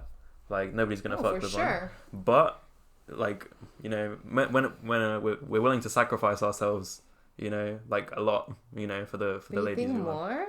Like, I think a woman would sacrifice them. Yeah, but like, let's say if you're there's a bump in the night, right? Like, and you're in the bed, right? Like the guy who goes downstairs to check, right? It would normally be the guy you're expected to be, or like if a lion's attacking your camp in Ice Age, right? It'd be the guys going out, or like, they do more dangerous stuff. I don't know. That's interesting that you bring that up, because I feel that is part of the narrative that we've been told, but I'm not sure, and I think it responds to that narrative, so it's like a loop thing. But I don't know if that's necessarily how it is supposed to be. And you can see that evidently when you are in a space of only women, that when that happens, someone takes on that role. So it's like, I understand that it's most frequently done by men, for sure. But then the study came out, I think it was this year, on how this stereotype of the cavemen going to hunt and like women like gathering berries and taking care of kids was not really the case. And it's just like, it's really about how you interpret the data and what sort of discourse you want to put forth. And I think that sort of thing is very questionable because it just reproduces the power dynamic, basically. And I think, and this is something I would like to ask you, because it's difficult to be masculine nowadays and understand how to be masculine in a way that makes sense. Yeah. So is this something that you think about? I'd say yeah, and I want to touch on what you were saying about the trains, the separate sex trains. Imagine how this is not all scripted. We didn't think about putting all of this stuff in, but it's amazing where a podcast can go and the great conversations we're having. So for example, you were saying, if you have separate sex trains, you're creating a system where you're excluding men for women to feel safe, and should that be the case? And yes, like I can appreciate how like that idea of men as protectors could be, perpetuating. Questioned. There might be some issues people have with that. But I think for men to feel, let's say, empowered, if they're feeling excluded and like, okay, people think men are trash and they need to be kept separate for women to feel safe, the best way to remedy that is to nurture those good qualities of men, right? Because there are two sides to the same coin. Like, let's say, like, there are times when it's good for someone to be aggressive. Let's say if there is a groper, right? That's some slimy dude, and realistically, it's a small percentage of people who commit all the crimes, who do that nasty stuff. Most guys would never dream of doing that, right? Of like, I don't know, groping someone on the train, like that's which is gross. So aggression in that sense, if another guy was like, hey bro, like, not even bro, just like, it was like, okay, fuck you, like bang. I don't want to say punch him in the face, but like violence with violence, I guess. Yeah, but just encouraging that protective in a good way. There are good ways of being protective. There are times when aggression and assertiveness is needed, and funneling those in healthy ways. It's not all bad. You can't just blanket it as all okay. Yeah, there's bad. So I think encouraging those in the best ways that the people all agree are good, like that seems like a win-win. And it was really interesting. I went to like you said, it's hard to be masculine these days in many ways. I went to a talk in the New Scientist Expo a couple of years ago. I can't remember who exactly was talking, but it was about parenting, and it was about how dads have evolved, because it's very rare in mammals for males to be involved. And like, look at our closest relatives like chimps and bonobos. There's like barely any male parental investment, and she was giving this amazing talk on how men have evolved to be good dads, and we dad differently to women instinctively. Like, obviously there's much overlap, but the way we do things is different, right? And they're both necessary, and like, don't worry guys, like, you've evolved to be a good dad. This has been selected for over tens of thousands of years. Like, you've got it. And I never understood what people meant by empowered beforehand, but I left that talk being like, yeah, we'll do it. I could be a dad, and like, I was like, wow, that's good. So I think things like that are really nice, right? So I think it's about finding those ways where people are like, okay, this is a good way of being masculine. It's not like all masculinity is bad. Like saying, if you flip that on its head, to return to that paradigm, if people were saying all femininity is bad, I'm like, no, like, femininity is beautiful. Of course, right? And and I think it's also about embracing that you are not only masculine because you're a guy, but also have like a lot of femininity, and recognizing that and embracing that is part of it. Because I am part of the LGBTQ community, so I'm very used to play with that, I guess, and explore more of my masculine side and see how I feel, and then explore my more feminine side and see how I feel. But I think especially hetero guys don't have that space at all. So are you in touch with your feminine side, you'd say? I have long hair. Okay. You dance yeah, too. That can be considered feminine. It could be. But then I have one of my friends on the podcast, he does Muay Thai and salsa, and people are like, that's a weird combination. And he's like, yeah, Muay Thai to beat you up and salsa to dance away with your girl. Right? But like, I'll dance with my guy friends as well, and I encourage my, like, I lead and I can follow as well. Yeah. And I encourage my fellow men to try that, and not be like, oh no, that's super gay. Like, ooh. Like, no, like, it's great. Like, it's great to learn how to be a better leader, like, to follow, right? And like, you can have really loads of fun as well. So much fun. So I'd say stuff like that. Yeah. How many things do you avoid doing just to not be perceived as gay? I wouldn't say much. I mean, like, I have no interest in wearing makeup or anything anyways, But it's funny, like one of my buddies, like everyone thinks he's gay, you know, because like he'll wear like, you know, a colorful hairband, or, you know, maybe just his demeanor comes across as more camp. But like, so everyone just assumes he's gay, but he's straight. And he jokes like most people have to come out as gay. Like I have to come out straight. And he has a girlfriend, and I was like, whoa, bro! Like, I always thought you were gay. And yeah, like it was really funny. So I don't feel like I like do things to not come across as gay. Like, you know. Yeah. If anything, like with my really good friends, like people do think we might be gay because like we're there like slapping each other's asses, being like, "Hey, bro." That's the sign of a good friendship, isn't it? Exactly. You know, I'll be like, "Man, like you're looking extra juicy today." Like, so yeah, literally, even my cousin, like I was hanging out with one of my guy friends, and she was like, "Jamie, like you gay?" And I was like, "No, we're just very close." Like, yeah.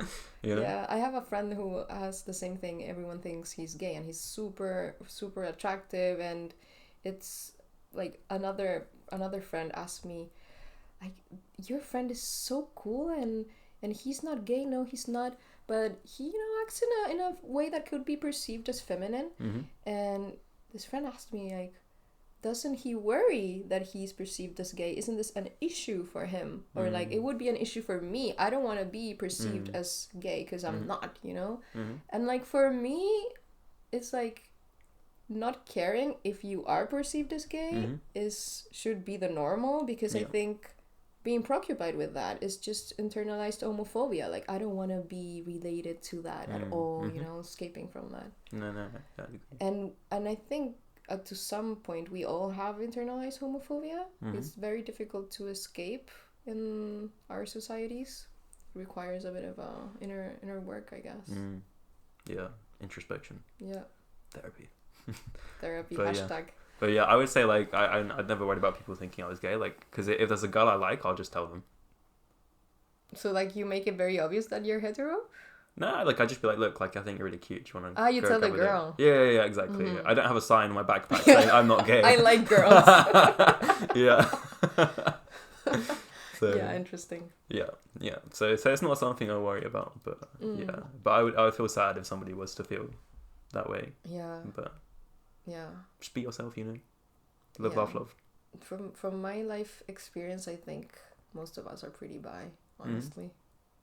But it's like always those situations when guys are like, I'm not gay, but there's always some exception there. For sure. Makes you cross the street. Yeah. Understandable. Man crush Monday. Yeah. It's just we know what it's about. We need more of that, honestly. Like, we need more of that sort of thing. Yeah. That's good. Nice. Amazing. How long have we talked now? 1 hour and 40 minutes. Okay. Wow. We're good. Okay, I think it seems like a nice opportunity to choose a different topic. Sure. Yeah. Okay. I want to talk more about the Chilean forest, if that's okay. Yeah. Because you say you love the forest. I do. That was one of the first things I remember you saying to me. You're like, I love it. You're like the Lorax, but you haven't seen the Lorax. I haven't seen the Lorax. Okay, can you like summarize what I need to know about the Lorax? The Lorax, so there are these trees called truffula trees, right? And they have this nice pink fluffy foliage. And there's this guy called the Onceler. He's like, I don't know, that's what you need to know about him. He's called the Onceler, and he basically befriends the Lorax is the guardian of the forest, right? He's this like grumpy little orange creature with a big moustache, and he speaks to the trees, you know.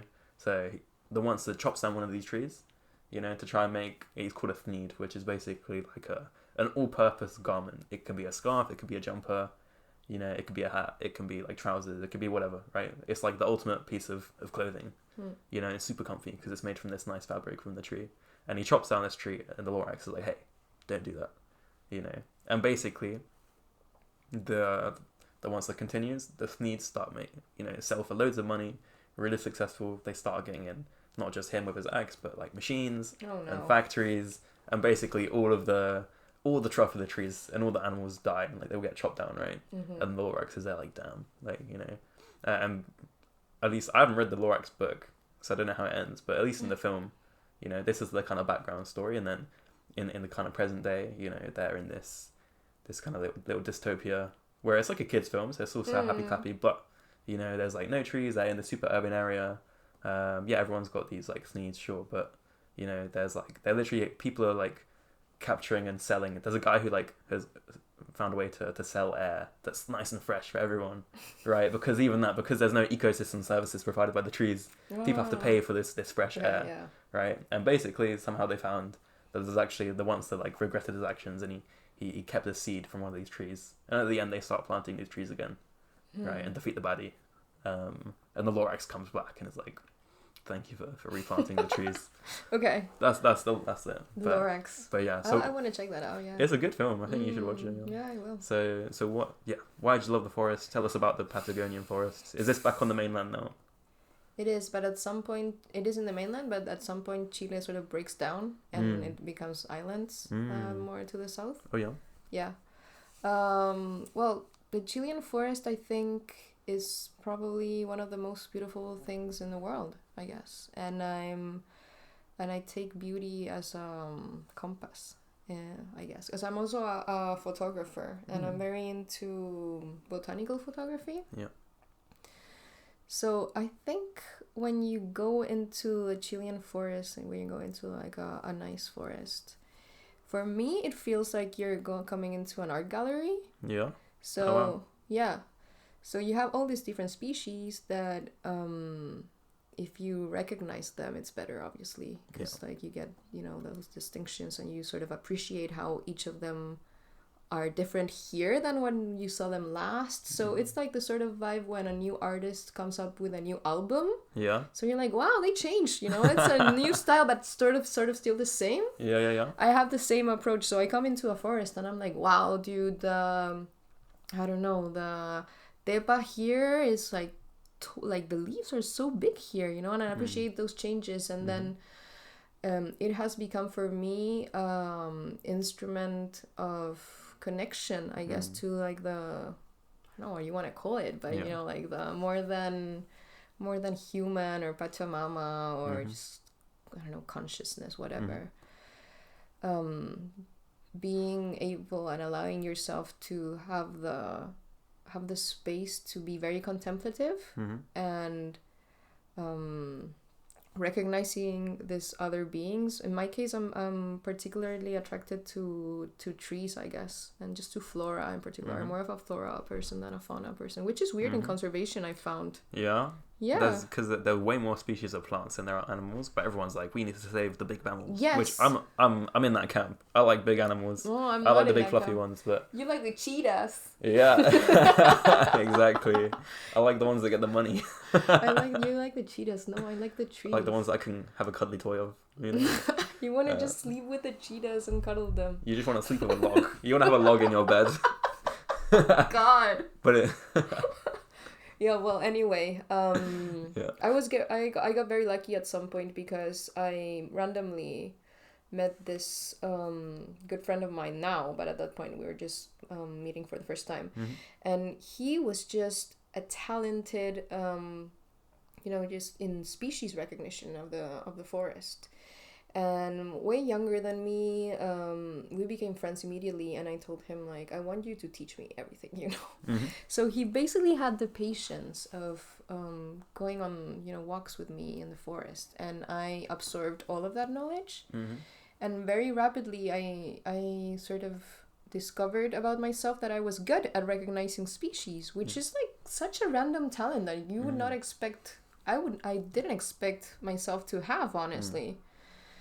So it was sort of discovering this new ability that I had, and it made me crazy. And I became a bit obsessed with it. And I wanted to just learn them all, It became like a Pokemon thing. I was raised in the 90s, so like knowing all the Pokemon was a thing. Oh, for sure. Okay. Yeah, same here.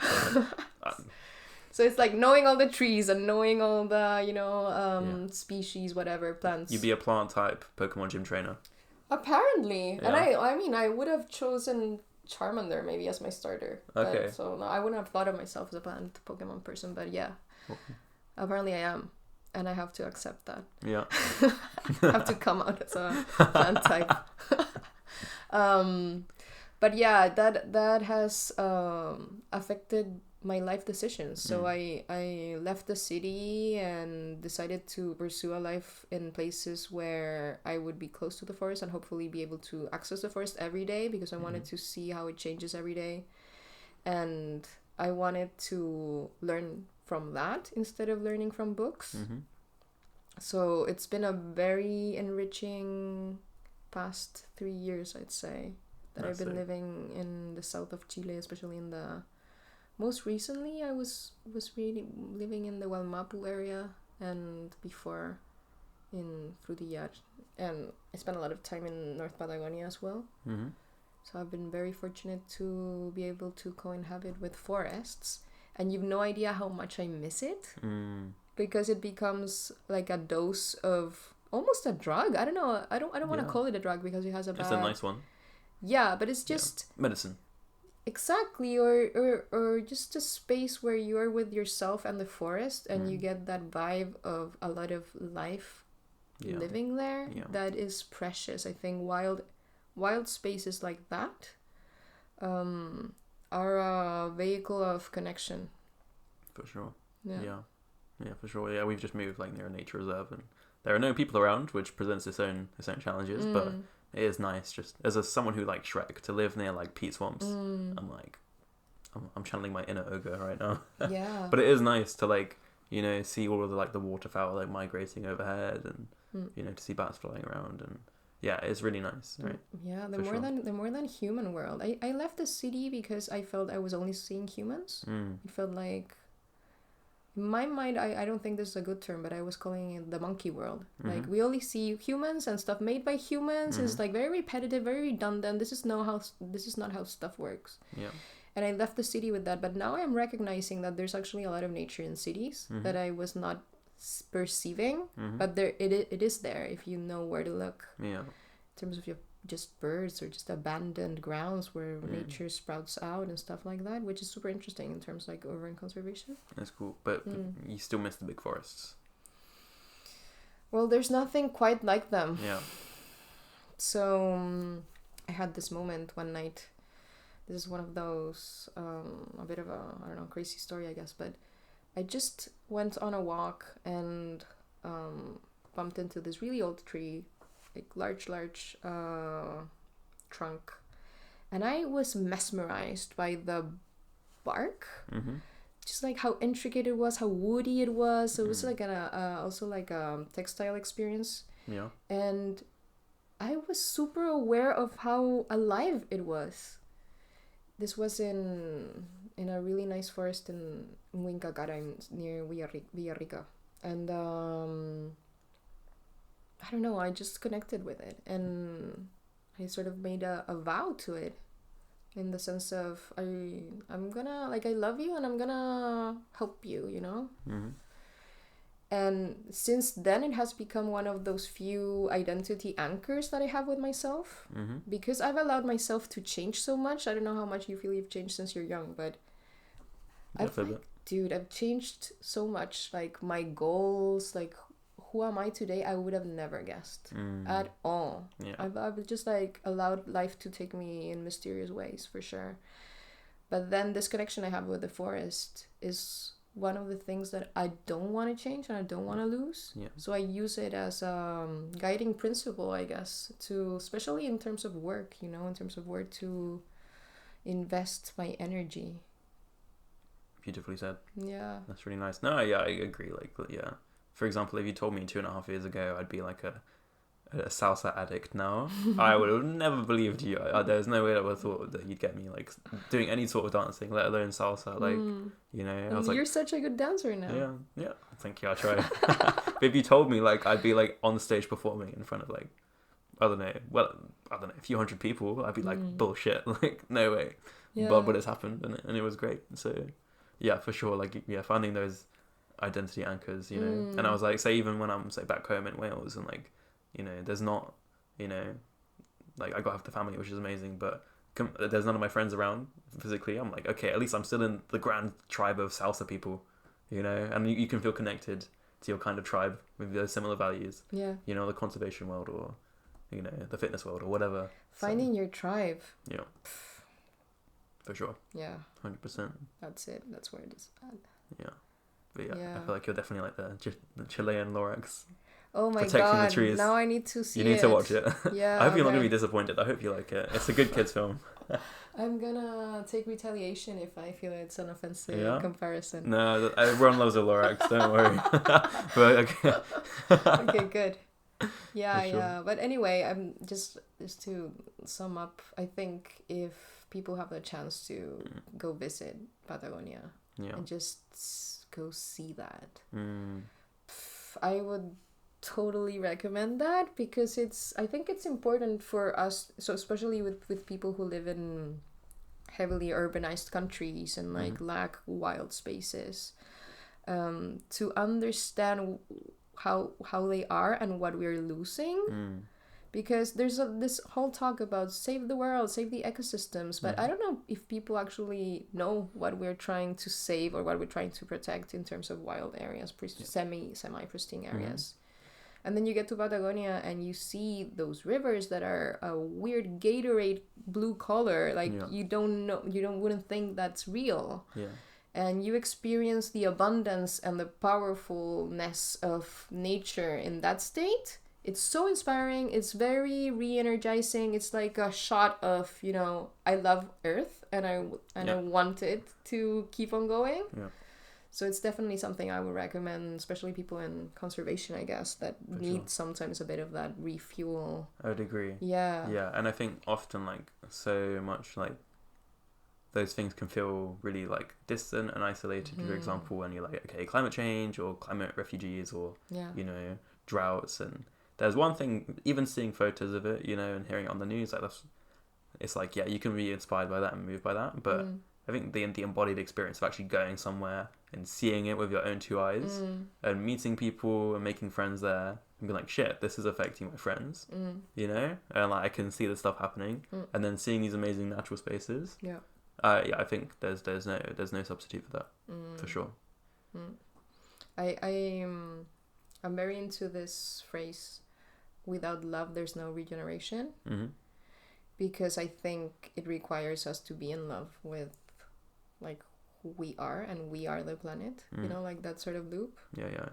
And if we don't, I think it's the only way to make it energetically sustainable, because the task of regeneration and conservation, we're talking about lifelong projects. These are not like short interventions, come and go, whatever. So it requires passion, dude. I mean, that's the only way that I think could sustain such a thing. And so exposing yourself to those sort of romantic experiences with nature, I think it's super valuable to keep up the work. For sure. 100%. Because I remember when you said about regeneration, like say in Regenerativa or in Chile, like it's not just the ecological side, but you said the social regeneration, and you also said personal regeneration. So I was wondering if you can touch on the social and personal aspects of regeneration for you. Yeah. So social regeneration, I think it's all about reigniting trust. And because if you cannot sustain activities in a community where people are living in a way where they're basically units isolated from the others and they don't trust their neighbors, so nothing's happening collectively. Collective action requires that social space of trust. So that's what we try to tap into when we design things around social regeneration. And you also have to touch upon just themes of inequality and other stuff that are going around in terms of the problems our community faces. So there's a lot going on there, and it's complex, and it's probably more difficult than the ecological side of it. That's, I think, we have a better grasp on. But at least the simple way to look at it is how do you foster the conditions for people to collaborate in this sort of regenerative actions and sustain them in the long run. And then when we talk about personal regeneration, and I think this is something that's very specific to the way we see it at Regenerativa, but it's just about tapping into the consciousness of the true nature of who you are and how that makes you related to all the rest of the elements of our biosphere. So it has a lot to it is a lot of inner work in terms of being able to reach that consciousness. And I think it just it's very related to meditation and other sort of things. So what I was saying before, that what really needs to be regenerated is the human nature, bond. What we do to tap into that is have people be very aware of where they live and like have a contact with their actual territories, because I don't think people are. And for example, like most people don't know where their water comes from, etc. Like in terms of consumption, like you can look at the points of contact between humans and their environment with that sort of thing. Yeah. And we are, of course, very oblivious to the nature of it all. So we try to make people turn their minds around the concept of being a citizen to the concept of being an inhabitant. And how that changes your way of behaving in a way, and your consciousness. And then from that awareness, try to link it to their own personal, skills, family situation, what quality of life means to them, and see how they can plan out a future dream or a vision for themselves where their quality of life is enhanced, and it is also dependent on their environment being enhanced, and see that overlap, It's I think it's easier when you do it in rural contexts, because it's super evident how improving, your environment can improve your quality of life as well. Yeah. But in urban settings, we work a lot with people who, work in various companies and have some sort of power in decision making that affect the environment in various ways. So we try to tap into their consciousness of how they are related, how the health of the environment is related to them, so they can make better decisions in those moments where they have the power to, influence, like a construction site or whatever. Awesome. Could you give any examples of, say, the social regeneration, like any specific case studies, or yeah, just to give a sense of, okay, like this is what it looks like in practice? So for example, it's a lot about where we work a lot is an area of the south that's called Los Lagos. Specifically, there's a lake called Lago Yanquihue. There are things going on there in various ways in terms of regenerative agriculture. So you have like the big cattle managers trying out regenerative cattle management. Then you have like small farmers trying out regenerative agriculture. And then you have just like different stakeholders around the lake. So for us, like a first step is to get those people together and make them know each other. So know your neighbor. I know it sounds like very basic, but I swear to God, it really comes down to having a conversation with the other person and creating a personal relationship that allows you to collaborate in the future, knowing that you share a space. And the only way that we're gonna regenerate this at a landscape level is for us to cooperate and share a goal in terms of what we want this space to be.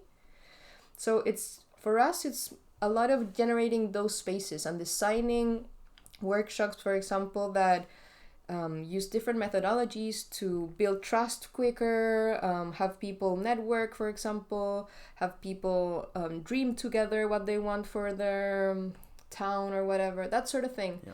So there's a lot of building trust, making connections, hopefully meaningful connections, and then allowing people to dream together and using that dream as support for their work together, Yeah, lovely. That's very beautiful. So what are the methods you use to get people to trust each other quicker? Oh, there's a lot of things there. Because I feel like a lot of the things we've spoken about personal things as well, but say, even when it comes to like a broad organization level, there's still things that you can use in your everyday life as well. Oh, for sure. So yeah, how would you build trust with people? For example, there are thousands of different exercises, and they come from frameworks like the art of hosting or U theory, if people are interested in that sort of thing. But it is, for example, like icebreakers. Icebreakers are very good. And when you have so for example, one thing that I usually do when I have to run a workshop is I get people hopefully in a circle, like avoid the audience versus speaker setup. Yeah.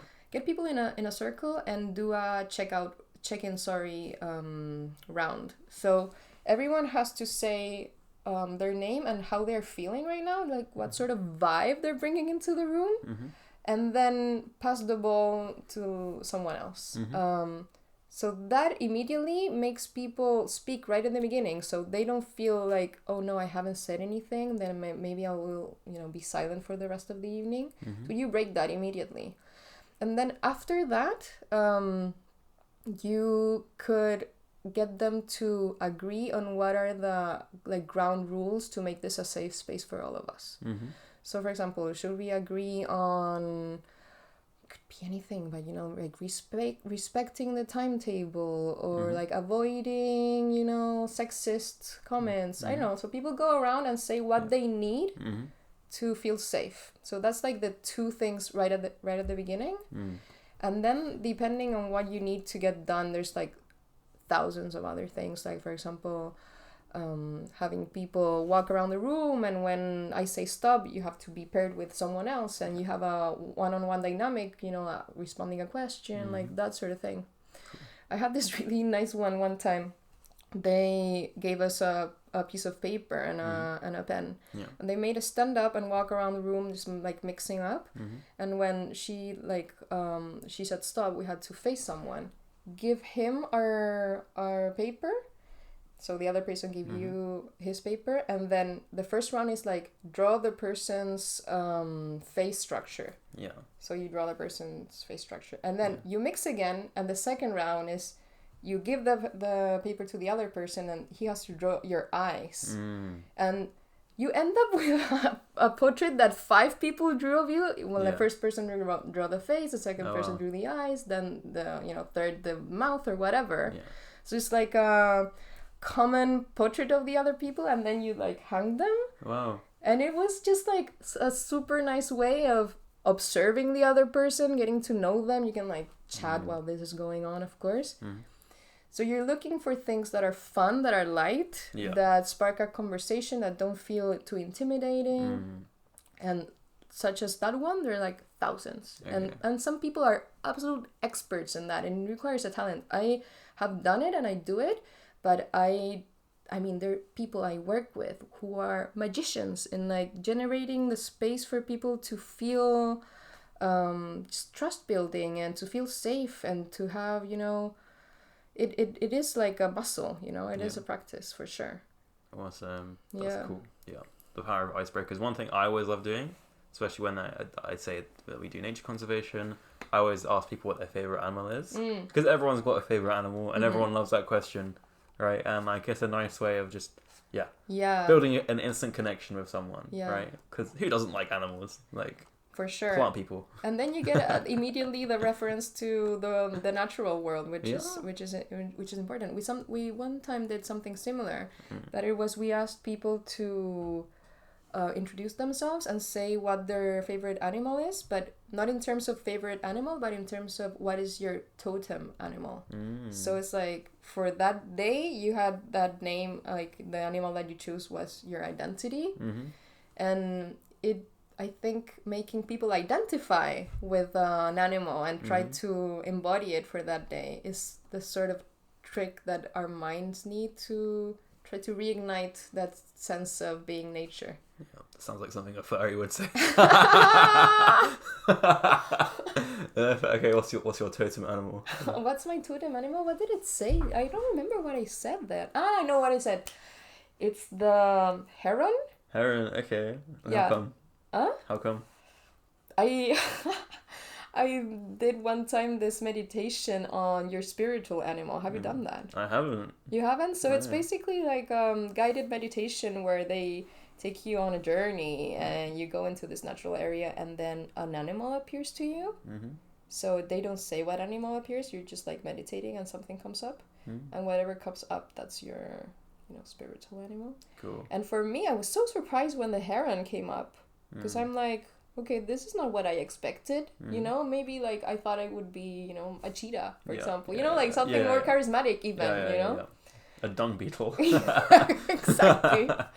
But a heron came up, and ever since then, whenever I see them, I feel like there goes my spiritual animal. You know, I just honor them that way.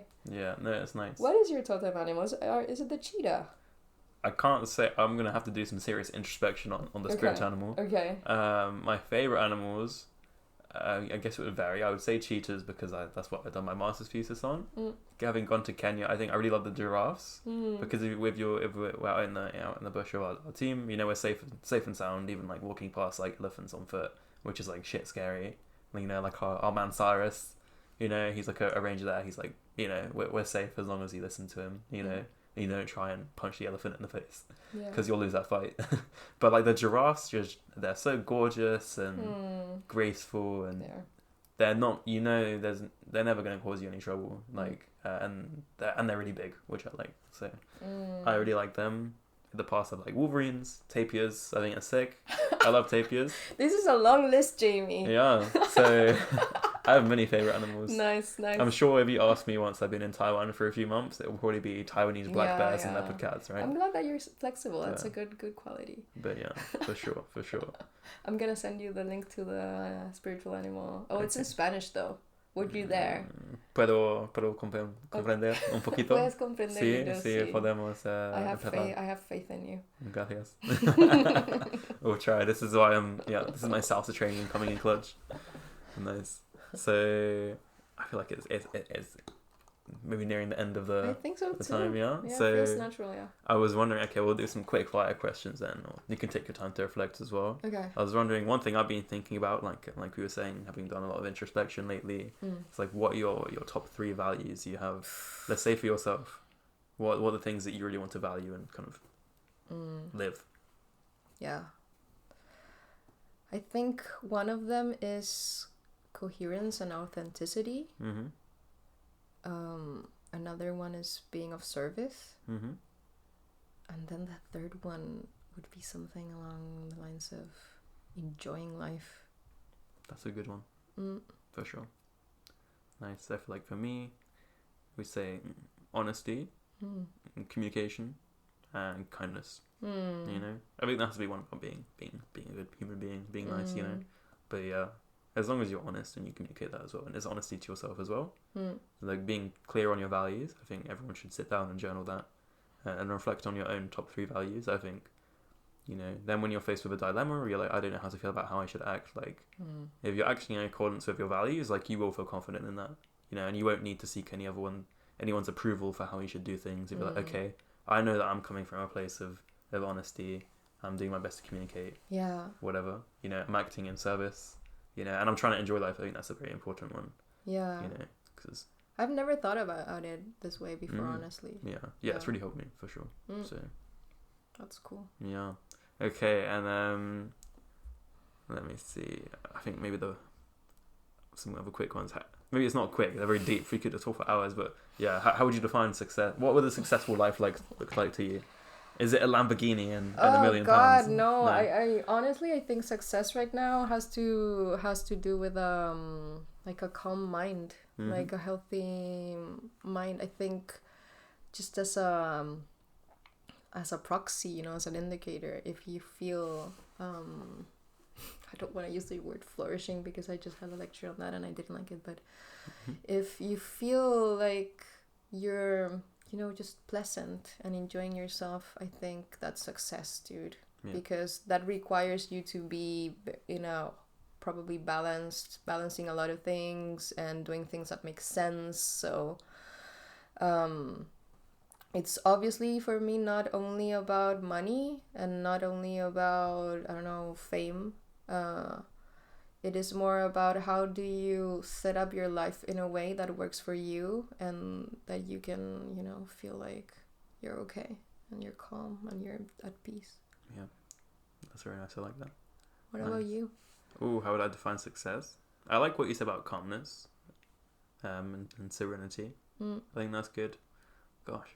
See, this is a question to ask other people, but you never ask yourself. It's cheating.